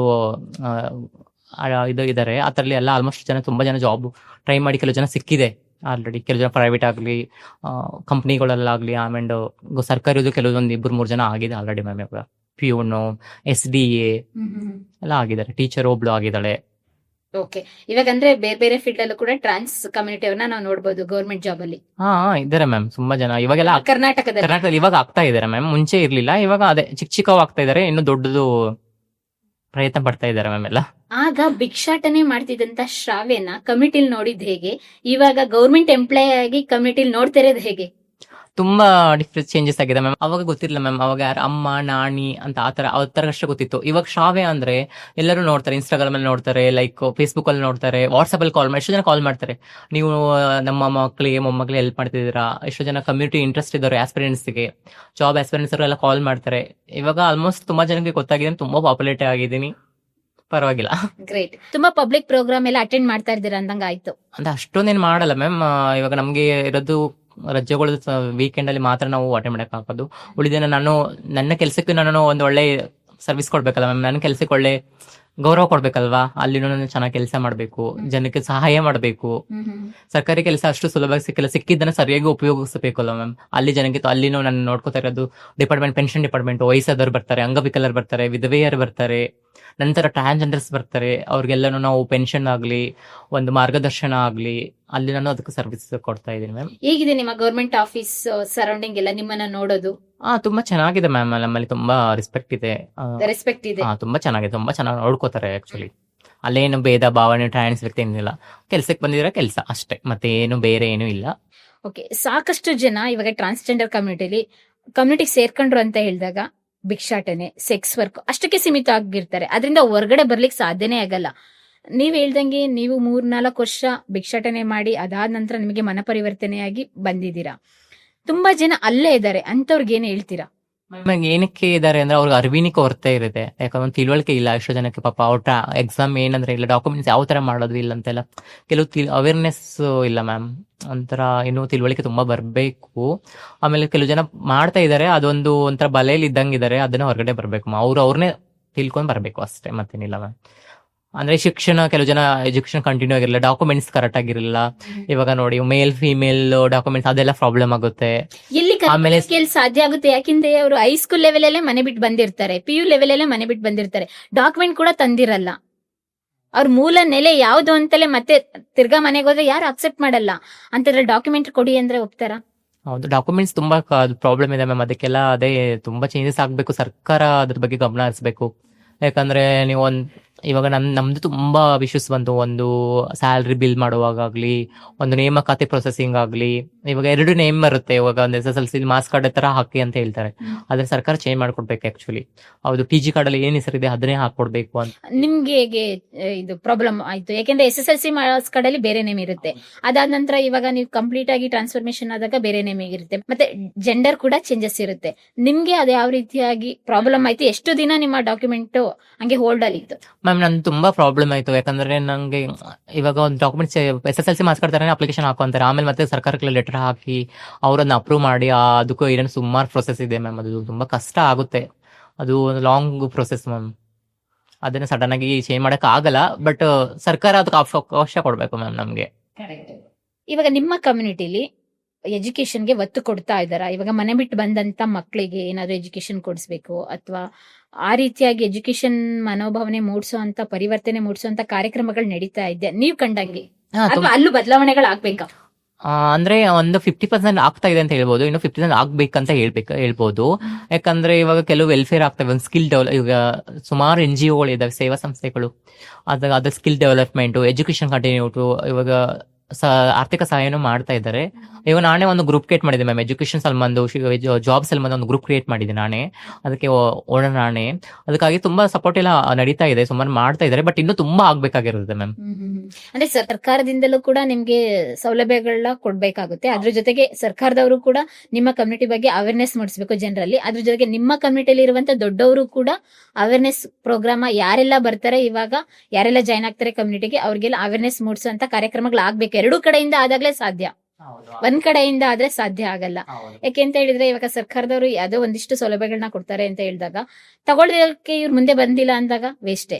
ಮತ್ ಇನ್ನೊಂದಂತ ಹೇಳಿದ್ರೆ ಇವರಿಗೆ ಅದ್ರ ಬಗ್ಗೆ ಅರಿವೇ ಇಲ್ಲ ಅಂದಾಗ ಸರ್ಕಾರದಲ್ಲಿ ಏನೆಲ್ಲ ಸೌಲಭ್ಯಗಳಿದೆ ಅಂತ ಗೊತ್ತಾಗೋದಾದ್ರೂ ಹೇಗೆ? ಅಲ್ಲಿರುವಂತ ತಿಳಿದವರು ದೊಡ್ಡವರು ಹೇಳ್ದಾಗ್ಲೇ ಮಾತ್ರ ಸಾಧ್ಯ ಆಗುತ್ತೆ ತಾನೆ. ಅದೇ ಹಲವಾರು ಸಾಮಾಜಿಕ ಕಾರ್ಯಕ್ರಮಗಳು ಹಮ್ಮಿಕೊಂಡ್ರೆ ಅವ್ರಿಗೊಂದು ಒಳ್ಳೆ ಅವೇರ್ನೆಸ್ ಸಿಗುತ್ತೆ. ಒಂದು ಏನು ನೇಮಕಾತಿ ಪ್ರೊಸೀಜರ್ ಅಲ್ಲಿ ಕೆಲವು ಲೋಪದೋಷಗಳಿದೆ, ಸರ್ಕಾರ ಅದನ್ನು ಚೇಂಜ್ ಮಾಡಬೇಕು, ಒಂಥರ ಸಡಿಲಿಕೆ ಮಾಡಬೇಕು. ಆಮೇಲೆ ನಮ್ಮ ಪೋಸ್ಟರ್ಗಳನ್ನ ಇವಾಗ ಹೇಳ್ತಾರೆ ಯಾರು ಸಿಗ್ಲಿಲ್ಲ ಬೇರೆದವ್ರಿಗೆ ಕೊಡಿ ಅಂತ, ಅದನ್ನ ಮಾಡಬಾರ್ದು. ಅದನ್ನ ಬ್ಯಾಕ್ಲಾಗ್ ಹುದ್ದೆಗಳ ತರ ನಮ್ಗೆ ವಾಪಸ್ ರಿಟರ್ನ್ ಇಡಬೇಕು, ರಿಸರ್ವೇಶನ್ ಇಟ್ಬೇಕು, ನೆಕ್ಸ್ಟ್ ಬಂದವ್ರಿಗೆ ಇದು ಮಾಡಬೇಕು. ತುಂಬಾ ವೆಲ್ಫೇರ್ ಕಾರ್ಯಕ್ರಮಗಳು ಇನ್ನೂ ತುಂಬಾ ಬರ್ಬೇಕು. ಒಂದು ಮನೆ ಆಕ್ಚುಲಿ ತುಂಬಾ ನಮ್ಗೆ ಮನೆ ಸಿಗ್ತಾ ಇಲ್ಲ. ಇವಾಗ ನಾರ್ಮಲ್ ವ್ಯಕ್ತಿಗಳಿಗೆ ಎಷ್ಟು ಒಂದು 50% ಇದ್ರೆ ನಮ್ಗೆ 100% ಹಾಕ್ಬಿಟ್ಟು ಕೊಡ್ತಾರೆ. ಲೈಕ್ ಜಾಸ್ತಿ ಡಬಲ್ ಕಿತ್ಕೋತಾರೆ ರೆಂಟು, ಅದು ಚೇಂಜ್ ಆಗ್ಬೇಕು ಮ್ಯಾಮ್. ಓಕೆ, ನಿಮ್ಗೂ ಆತರ ಅನುಭವಗಳಾಗಿದೆಯಾ? ಅಂದ್ರೆ ಇವಾಗ ನನ್ಗೆ ಟ್ರಾನ್ಸ್ ಅಂತ ಒಂದು ಗೊತ್ತಿಲ್ಲಷ್ಟು ಅಂದ್ರೆ ಮನೆ ಕೊಡ್ತಾರೆ, ಬಟ್ ಟ್ರಾನ್ಸ್ ಅಂತ ಕೊಡೋದು ತುಂಬಾ ಕಡಿಮೆ ಇದೆ ಮ್ಯಾಮ್. ತುಂಬಾ ಇದು ಪ್ರಾಬ್ಲಮ್ ಆಗಿದೆ ಆಕ್ಚುಲಿ. ಅದು ನನಗೂ ಟೈಮ್ಸ್ ಆಗಿದೆ ಬೆಂಗಳೂರಲ್ಲಿ ಇದ್ದಾಗ. ಆಲ್ರೆಡಿ KS ಎಕ್ಸಾಮ್ ಬರ್ತಿದ್ದೀನಿ ಮ್ಯಾಮ್. ನಾನು ಇವಾಗ ಪ್ರಿಲಿಮಿನರಿ ಬರೆದು ಮೈನ್ಸ್ ಕ್ಲಿಯರ್ ಆಗ್ಬೇಕು, ರಿಸಲ್ಟ್ ವೇಟ್ ಮಾಡಿ. ಇಂಟರ್ವ್ಯೂಸ್ಗೆ ಯಾವ ರೀತಿ ಪ್ರಿಪರೇಷನ್ ನಡೀತಾ ಇದೆ? ಆಮೇಲೆ ಮ್ಯಾಮ್ ನಮ್ದು ಡಿಸ್ಟ್ರಿಕ್ಟ್ ನಮ್ ಬಗ್ಗೆ, ಆಮೇಲೆ ನಮ್ದು ಅದೇ ಜನರಲ್ ನಾಲೆಜ್ ಸ್ವಲ್ಪ ಇರ್ಬೇಕು ಮ್ಯಾಮ್. ಅದೇ ಅಷ್ಟೇ ಅಂತೀನಿ. ಎಸ್ಪೆಷಲಿ ಏನೂ ಆಗಿಲ್ಲ ಸದ್ಯಕ್ಕೆ. ಅದಕ್ಕೆ 12 ಗಂಟೆ ಟೈಮ್ ಓದೋದು ಏ, ಇಲ್ಲ ಅದೇನಿಲ್ಲ, ಮುಂಚೆ ತರ ಏನಿಲ್ಲ. ಜಸ್ಟ್ ಹಂಗೆ ಒಂದು ಗ್ಲಾನ್ಸ್ ಮಾಡ್ತೀರಾ? ಓಕೆ. ಇವಾಗ ಯಾರಾದ್ರೂ ಇವಾಗ ಗೌರ್ಮೆಂಟ್ ಅಂದ್ರೆ ಆಸೆ ಇದೆ ಇವಾಗ ಸಬ್ ಇನ್ಸ್ಪೆಕ್ಟರ್ ಎಕ್ಸಾಮ್ ಒಂದು ಬರೆಯೋಣ ಅನ್ಕೊಂಡಿದೀನಿ. ನೋಡಪ್ಪ, ನೆಕ್ಸ್ಟ್ ಪೊಲೀಸ್. ಯಾಕಂದ್ರೆ ನಾನು ತುಂಬಾ ಮೊನ್ನೆ ನಂಗೊಂದು ಬ್ಯಾಡ್ ಒಂಥರ ಘಟನೆ ಆಯ್ತು. ನಮ್ಮ ಫ್ರೆಂಡ್ಸ್ ಏನೋ ಒಂದು ಪ್ರಾಬ್ಲಮ್ ಆಗಿತ್ತು, ಅವ್ರು ನಮ್ಮನ್ನ ರಿಯಾಕ್ಟ್ ಮಾಡೋ ರೀತಿನೇ ಚೇಂಜ್ ಆಗಿದೆ. ಒಂದು ಆಕ್ಚುಲಿ ಸರ್ಕಾರದ ಒಂದು ಆದೇಶನೇ ಇದೆ, ಒಂದು ಯಾರೋ ವ್ಯಕ್ತಿ ಬಂದ್ರೆ ಅವ್ನು ನಿಲ್ಲಿಸ್ಬಿಟ್ಟು ಕೂರಿಸ್ಬಿಟ್ಟು ಕೇಳ್ಬೇಕು ಏನ್ ನಿಮ್ ತೊಂದ್ರೆ, ಏನು ಸಮಸ್ಯೆಗಳು ಅಂತ. ಬಟ್ ಅವರು ನಮ್ಮನ್ನ ನಿಲ್ಸ್ಬಿಟ್ಟು ಮಾತಾಡು ಒಂಥರ ಏನೋ ಅಗೌರವ, ಏನು ಹೋಗು ಬಾ ಏಕೋಚನ ಎಲ್ಲ ಮಾತಾಡ್ಸೋದು, ಅದೆಲ್ಲ ಮಾಡ್ದಂಗೆ ಯಾಕೋ ಮನಸ್ಸಿಗೆ ತುಂಬಾ ನೋವಾಯ್ತು ಮ್ಯಾಮ್. ಅದಕ್ಕೋಸ್ಕರ ಇವಾಗ ನಮ್ಮ ಸಮುದಾಯದಲ್ಲಿ ನಾವೇ ಪೊಲೀಸ್ ಆದ್ರೆ ಇನ್ನು ನಮ್ಮ ಬಗ್ಗೆ ಮಾತಾಡೋರು ಯಾರು? ಅವಾಗ ನಮ್ಮ ಕಮ್ಯುನಿಟಿ ಸಮುದಾಯಗಳ ಸಮಸ್ಯೆಗಳು ನಮ್ಗೆ ಗೊತ್ತಿರುತ್ತೆ, ಅದನ್ನ ಸಾಲ್ವ್ ಮಾಡ್ಕೋಬಹುದಲ್ವಾ? ಹಾಗಾದ್ರೆ ನೆಕ್ಸ್ಟ್ ಪೊಲೀಸ್ ಈ ಕ್ಷೇತ್ರಕ್ಕೂ ಬಂದ್ಬಿಡ್ತೀರಾ ಅಂದಂಗಾಯ್ತು. ನೋಡೋಣ, ಪ್ರಿಪೇರ್ ಆಗ್ತಾ ಇದೀನಿ PSI ಗೂ, ನೋಡೋಣ. ನೆಕ್ಸ್ಟ್ ಶ್ರಾವ್ಯ PSI, ನೆಕ್ಸ್ಟ್ ನಮ್ಗೆ ಇಂಟರ್ವ್ಯೂ ಕೊಡಿರ. ನಂಗೆ KS ತುಂಬಾ ಡ್ರೀಮ್ಸ್ ಇದೆ, ಬಟ್ PSI ಬಂದ್ರೆ ಬಿಡಲ್ಲ ಮ್ಯಾಮ್. Will try. ಅದನ್ನ ಎಕ್ಸಾಮ್ ಬರ್ಲಿಕ್ಕೆ ಎಲ್ಲ ಪ್ರಿಪರೇಷನ್ ಎಲ್ಲ ನಡೀತಾ ಇದೆ. ಸ್ವಲ್ಪ ಬೇಸಿಕಲಿ ಸ್ವಲ್ಪ ಇದು ಫಿಟ್ ಆಗ್ಬೇಕು, ಸ್ವಲ್ಪ ಸ್ಟ್ರೆಂತ್ ಬೇಕು. ಅದಕ್ಕೆ ಇದು ಎಕ್ಸಾಮ್ ಪ್ರಿಪೇರ್ ಆಗ್ತಾ ಇದೆ ಮ್ಯಾಮ್. ಅದಕ್ಕೂ ನಿಂಗೂ ಅದೇ ಗುರಿ ಇದೆ ಸದ್ಯಕ್ಕೆ. ಇವಾಗ ನಿಮ್ಮ ಲೈಫ್ ನ ರೀಕಾಲ್ ಮಾಡ್ಕೊಂಡು ನೋಡಿದಾಗ ಹೇಗ್ ಅನ್ಸುತ್ತೆ? ಒಂಥರ ದಿಕ್ಕು ದೇಶ ಇಲ್ತರ ಬದುಕಿದ್ದೆ. ಇವಾಗ ಒಂದೇನೋ ನನ್ನ ಲೈಫಲ್ಲಿ ಅದೇನೋ ಅಂತಾರಲ್ಲ, ಹುಟ್ಟು ಆಕಸ್ಮಿಕ ಅದು ಸಾವಿನ ಚರಿತ್ರೆ ಆಗ್ಬೇಕು ಅಂತ. ನನ್ನ ಸಾವು ಚರಿತ್ರೆ ಆಗ್ಬಿಟ್ರೆ ಸಾಯ್ಬೇಕು ಮ್ಯಾಮ್, ನಾನು ಅಷ್ಟೇ. ಗ್ರೇಟ್. ನಿಮ್ಮೂರಲ್ಲಿ ಹೋಗಿದ್ರಾ ಮೂಡಲಿಗೆ? ಹೋಗಿಲ್ಲ ಮ್ಯಾಮ್, ನಾನು ಹೋಗಿಲ್ಲ. ಹೋಗ್ಬೇಕಲ್ವಾ? ಅಂದ್ರೆ ಅಜ್ಜಿ ಇದ್ರು, ಅಜ್ಜಿ ತಿರೋದ್ರು. ಆಮೇಲೆ ಹಂಗೆ ನನ್ನವ್ರು ಅಂತ ಯಾರು ಫೀಲ್ ಬರ್ಲಿಲ್ಲ, ಅವ್ರು ಯಾರೋ ಆತರ ನೋಡ್ಕೊಳ್ಳಿಲ್ಲ. ನಂಗೆ ಓಕೆ ಇಷ್ಟವಾಗ್ಲಿಲ್ಲ ಮ್ಯಾಮ್. ಇವಾಗ ಲೈಫ್ ಪಾರ್ಟ್ನರ್ ಅನ್ನೋಕ್ಕಿಂತನೂ ದೇವರೇ ನನ್ನ ಲೈಫ್ ಪಾರ್ಟ್ನರ್. ದೇವರನ್ನೇ ಲೈಫ್ ಪಾರ್ಟ್ನರ್ ಅಷ್ಟೇ. ಹೌದು, ದೇವರು ಅಂಡ್ ಬುಕ್ಸ್ ಅಷ್ಟೇ ನನ್ನ ಲೈಫ್ ಪಾರ್ಟ್ನರ್. ಪುಸ್ತಕನ ಎಂದಿಗೂ ಬಿಡಲ್ಲ ನೀವು? ಇಲ್ಲ, ಪುಸ್ತಕ ಅದೇ ಹೇಳ್ತಾರಲ್ಲ, ತಲೆ ಎತ್ತಿ ನೋಡೋಣ, ತಲೆ ತಗ್ಸಿ ನೋಡೋಣ, ನನ್ ತಲೆ ಎತ್ತಿ ಮಾಡ್ತಂತ. ಆತರ ನಾನು ಬುಕ್ಸ್ ಜಾಸ್ತಿ ನಂಬಿರೋದು. ಬುಕ್ಸ್ ದೇವರು ಅಷ್ಟೇ ನನ್ಗೆ. ಈಗ ತುಂಬಾ ಜನ ಸರ್ಕಾರಿ ಕೆಲ್ಸಕ್ಕೆ ಸಿದ್ಧತೆಗಳನ್ನ ಮಾಡ್ಕೊಳ್ತಾ ಇರ್ತಾರೆ. ಯಾವ ರೀತಿ ಸಿದ್ಧತೆಗಳನ್ನ ಮಾಡ್ಕೊಬೇಕು ಅಂತ ನೀವ್ ಹೇಳ್ತೀರಾ? ಯಾಕೆಂದ್ರೆ ನೀವು 5 ಸರ್ಕಾರಿ ನೌಕರಿಗೆ ಸೆಲೆಕ್ಟ್ ಆಗಿದ್ದೀರಾ. ಅದೇ ನಾವು ಏನು ಓದ್ಬೇಕು, ಏನು ಓದ್ಬಾರ್ದು ಎರಡು ಫಸ್ಟ್ ನೋಡ್ಕೋಬೇಕು ಮ್ಯಾಮ್. ನಾವ್ ಈಗ ಒಂದು ಓದ್ತಾ ಇದೀನಿ ಅಂದ್ರೆ ಅದ್ರಲ್ಲಿ ಮೇನ್ ನಾವ್ ಏನು ಓದ್ಬಾರ್ದು ಅಂತ ಗೊತ್ತಿರ್ಬೇಕು. ಸುಮ್ನೆ ನಮ್ಗೆ ಓದ್ತೀವಿ ಅಂದ್ರೆ ಎಲ್ಲಾನು ಓದ್ಬಾರ್ದು. ಅದಕ್ಕೆ ಒಂದು ಪ್ರಾಪರ್ ಮಾರ್ಗದರ್ಶನ ಇರ್ಬೇಕು, ಒಂದು ಬುಕ್ಸ್ ಇರ್ಬೇಕು, ಅದ್ರ ಮೇಲೆ ಕನ್ಸಿಸ್ಟೆನ್ಸಿ ಜೊತೆ ಡೆಡಿಕೇಶನ್ ಆಗಿ ಇರ್ಬೇಕು ಮ್ಯಾಮ್. ಇದೊಂದು ವಿಚಾರ ಮಾಡ್ತೀನಿ. ಸುಮ್ನೆ ನಾವು ಏನು ಡಿಸ್ಟ್ರಕ್ಷನ್ ಆಗ್ಬಾರ್ದು. ಈಗ ಆಲ್ಮೋಸ್ಟ್ ಎಂಗೇಜ್ ಜನರೇಷನ್ ತುಂಬಾ ಡಿಸ್ಟ್ರಕ್ಷನ್ ಆಗ್ತಾರೆ. ಒಂದು ಹುಡುಗಿ ಹಿಂದೆ ಹೋಗೋದಾಗ್ಲಿ, ಒಂದು ಚಟಗಳನ್ನು ಬೆಳೆಸ್ಕೊಳ್ಳೋದಾಗ್ಲಿ, ಒಂದು ಸಮಯ ವ್ಯರ್ಥಗಳನ್ನ ಮಾಡೋದಾಗ್ಲಿ. ಅದ್ರ ಬಿಟ್ಟು ನಾವು ಏನಕ್ಕೆ ಬಂದಿದೀವಿ, ಏನ್ ಮಾಡ್ಬೇಕು ಅದನ್ನ ಮಾತ್ರ ಮಾಡ್ಬೇಕು ಮ್ಯಾಮ್. ಅದೇ ಡೆಡಿಕೇಶನ್, ಪ್ಲಾನಿಂಗ್ ಇರ್ಬೇಕು ಅಂಡ್ ಕನ್ಸಿಸ್ಟೆನ್ಸಿ ಇರ್ಬೇಕು. ಟೈಮ್ ಟೇಬಲ್ ಹೇಗಿರ್ಬೇಕು? ಟೈಮ್ ಟೇಬಲ್ ಅಂದ್ರೆ ಮ್ಯಾಮ್, ಅವ್ರಿಗೆ ನಮ್ಗೇನ್ ಗೊತ್ತಾ, ಇವಾಗ ನಾವು ಬಂದಿದ್ದ ಮೂಲ ನಮ್ಗೆ ಜಾಬ್ ಹಿಡಿಬೇಕು, ಸರ್ಕಾರಿ ಓದಬೇಕು, ಒಂದು ಅಧಿಕಾರಿ ಆಗ್ಬೇಕು ಅಂತಂದ್ರೆ ಬೇರೆ ಯಾವ್ದಕ್ಕೂ ಟೈಮ್ ಇಡಬಾರ್ದು, ಬರೀ ಓದಕ್ ಮಾತ್ರ ಟೈಮ್ ಸಿಕ್ಕಾಗೆಲ್ಲ ಓದ್ತಾನೆ ಇರ್ಬೇಕು. ಅಂದ್ರೆ ಆ ಟೈಮ್ ಅಲ್ಲಿ ಏನೇನ್ ಮಾಡ್ತೀವಿ ಅದ್ರ ಜೊತೆಗೇನೆ ಫೋಕಸ್ ಮಾಡ್ಬೇಕು. ಹೌದು ಹೌದು. ಸೊಸೈಟಿಗೆ ನೀವ್ ಏನ್ ಸಂದೇಶ ಕೊಡ್ಲಿಕ್ಕೆ ಬಯಸ್ತೀರಾ? ಸಮಾಜಕ್ಕೆ ತುಂಬಾ ಸಂದೇಶ ಕೊಡೋದಿದೆ ಮ್ಯಾಮ್ ನಮ್ಮ ಕಡೆಯಿಂದ. ನಾವು ಏನು ಎಕ್ಸ್ಟ್ರಾ ಏನು ಕೇಳಲ್ಲ. ಸಾಮಾನ್ಯ ಜನರಂತ ನಮ್ಮನ್ನು ನೋಡಿ, ಸಾಮಾನ್ಯ ಜನರಂತ ನಮ್ಮನ್ನು ಬೆಳೆಸಿ, ಸಾಮಾನ್ಯ ನಮ್ಮನ್ನು ಪ್ರೋತ್ಸಾಹಿಸಿ, ತಿರಸ್ಕಾರ ಮಾಡಬೇಡಿ, ಅವಮಾನ ಮಾಡಬೇಡಿ, ಅಪಮಾನ ಮಾಡಬೇಡಿ, ಬೆಂಬಲ ಕೊಡಿ ಅಷ್ಟೇ. ಮತ್ತೇನು ಕೇಳ. ಯಾರಲ್ಲಿ ಟ್ಯಾಲೆಂಟ್ ಇದೆಯಲ್ಲ ಅವ್ರಿಗೆ ಬೆಳೆಸಿ. ನಾವು ಸುಮ್ಮನೆ ಸಿಂಪತಿ ಕೇಳ್ತಾ ಇಲ್ಲ, ನಮ್ಮ ರೈಟ್ಸ್ ಕೇಳ್ತಾ ಇರೋದು ಮ್ಯಾಮ್ ಅಷ್ಟೇ. ಇಲ್ಲ, ಚೆನ್ನಾಗಿ ಬೆಳೆಸಿ, ಉಳಿಸಿ, ಪ್ರೋತ್ಸಾಹಿಸಿ, ಯಾರು ಮುಂದೆ ಒಂದು ಸಾಧನೆ ಮಾಡ್ತಾರೆ ಅವ್ರಿಗೆ ಸಹಕರಿಸಿ. ನಿಮ್ಮಂತೆ ನಮ್ಮನ್ನು ನೋಡಿ, ನಮ್ಮ ಸ್ಥಿತಿಯಲ್ಲಿ ಇದ್ಬಿಟ್ಟು ನಿಮ್ಮನ್ನ ನೀವು ನೋಡ್ಕೊಳ್ಳಿ ಅಷ್ಟೇ ಹೇಳಕ್ ಇಷ್ಟಪಡ್ತಾ ಇರೋದು. ಖಂಡಿತ ಹೌದು. ನಾನು ಸಾಕಷ್ಟು ಜನ ಟ್ರಾನ್ಸ್ಜೆಂಡರ್ ನ ಇದುವರೆಗೆ ಇಂಟರ್ವ್ಯೂ ಮಾಡಿದ್ದೀನಿ. First time well educated and also government employee, ಮುಂದೆ KS ಆಫೀಸರ್ ಕೂಡ ಇಂಟರ್ವ್ಯೂ ಮಾಡ್ತಾ ಇದ್ದೀನಿ. ನಿಜವಾಗ್ಲೂ ನನಗಂತೂ ಸಿಕ್ಕಾಬಟ್ಟೆ ಖುಷಿ ಆಯ್ತು. ನಿಮ್ಮ ಕತೆ ಸಾಕಷ್ಟು ಜನ ನಿಮ್ಮ ಕಮ್ಯುನಿಟಿಯಲ್ಲಿ ಇರುವಂತಹ ಟ್ರಾನ್ಸ್ಜೆಂಡರ್ಗೆ ಇನ್ಸ್ಪಿರೇಷನ್ ಆಗೋದ್ರಲ್ಲಿ ಡೌಟೇ ಇಲ್ಲ. ಹೇಗಿತ್ತು ನಮ್ಮ ಪಾಡ್ಕಾಸ್ಟ್? ತುಂಬಾ ಚೆನ್ನಾಗಿತ್ತು. ಆಕ್ಚುಲಿ ನಂದು this is my first podcast. ತುಂಬಾ ಖುಷಿ ಆಯ್ತು. ಒಂದು ಒಳ್ಳೆ ಟ್ರೀಟ್ ಮಾಡಿದ್ರಿ, ಒಂದು ಒಳ್ಳೆ ಕ್ವಶನ್ಸ್ ಕೇಳಿದ್ರಿ. ನಾನು ಏನ್ ಹೇಳ್ಬೇಕು ನಾನೆಲ್ಲ ಹೇಳಿದೀನಿ. ನಿಮ್ಗೂ, ನಿಮ್ಮ ಪಾಡ್ಕಾಸ್ಟ್ ವಾಹಿನಿಗೂ, ಡಿಜಿಟಲ್ ಮಾಧ್ಯಮಕ್ಕೂ ಎಲ್ಲರಿಗೂ ಒಳ್ಳೇದಾಗ್ಲಿ. Thank you so much. Thank you so much. ಒಳ್ಳೇದಾಗ್ಲಿ. Thank you. ನೋಡಿದ್ರಲ್ಲ, ಇವತ್ತು ಒಂದು ಹೊಸ ಕತೆ, ವಿಭಿನ್ನ ಆಗಿತ್ತು ಇವರ ಲೈಫ್ ಜರ್ನಿ. ಇದೇ ರೀತಿ ನೀವು ನಿಮ್ಮ ಕಥೆನ ನಮ್ ಜೊತೆ ಹೇಳ್ಕೊಳ್ಬೇಕು, ಅದೇ ರೀತಿ ನಿಮ್ಮ ಕತೆ 10 ಜನರಿಗೆ ತಲುಪಬೇಕು ಅಂತ ಹೇಳಿದ್ರೆ ನಾವು ಕೊಟ್ಟಿರೋ ನಂಬರ್ಗೆ ನಮ್ಮ ಟೀಮ್ಗೆ ಕಾಂಟ್ಯಾಕ್ಟ್ ಮಾಡಿ. ಅಂಡ್ ಇವತ್ತಿನ ಪಾಡ್ಕಾಸ್ಟ್ ನ ಇಲ್ಲಿಗೆ ಮುಗಿಸ್ತಾ ಇದ್ದೀನಿ. ಮತ್ತೆ ಹೊಸ ಪಾಡ್ಕಾಸ್ಟ್ ಅಲ್ಲಿ ಹೊಸ ಕಥೆಯೊಂದಿಗೆ ನಿಮ್ಮೊಂದಿಗೆ ಭೇಟಿ ಆಗ್ತೀನಿ. Thank you.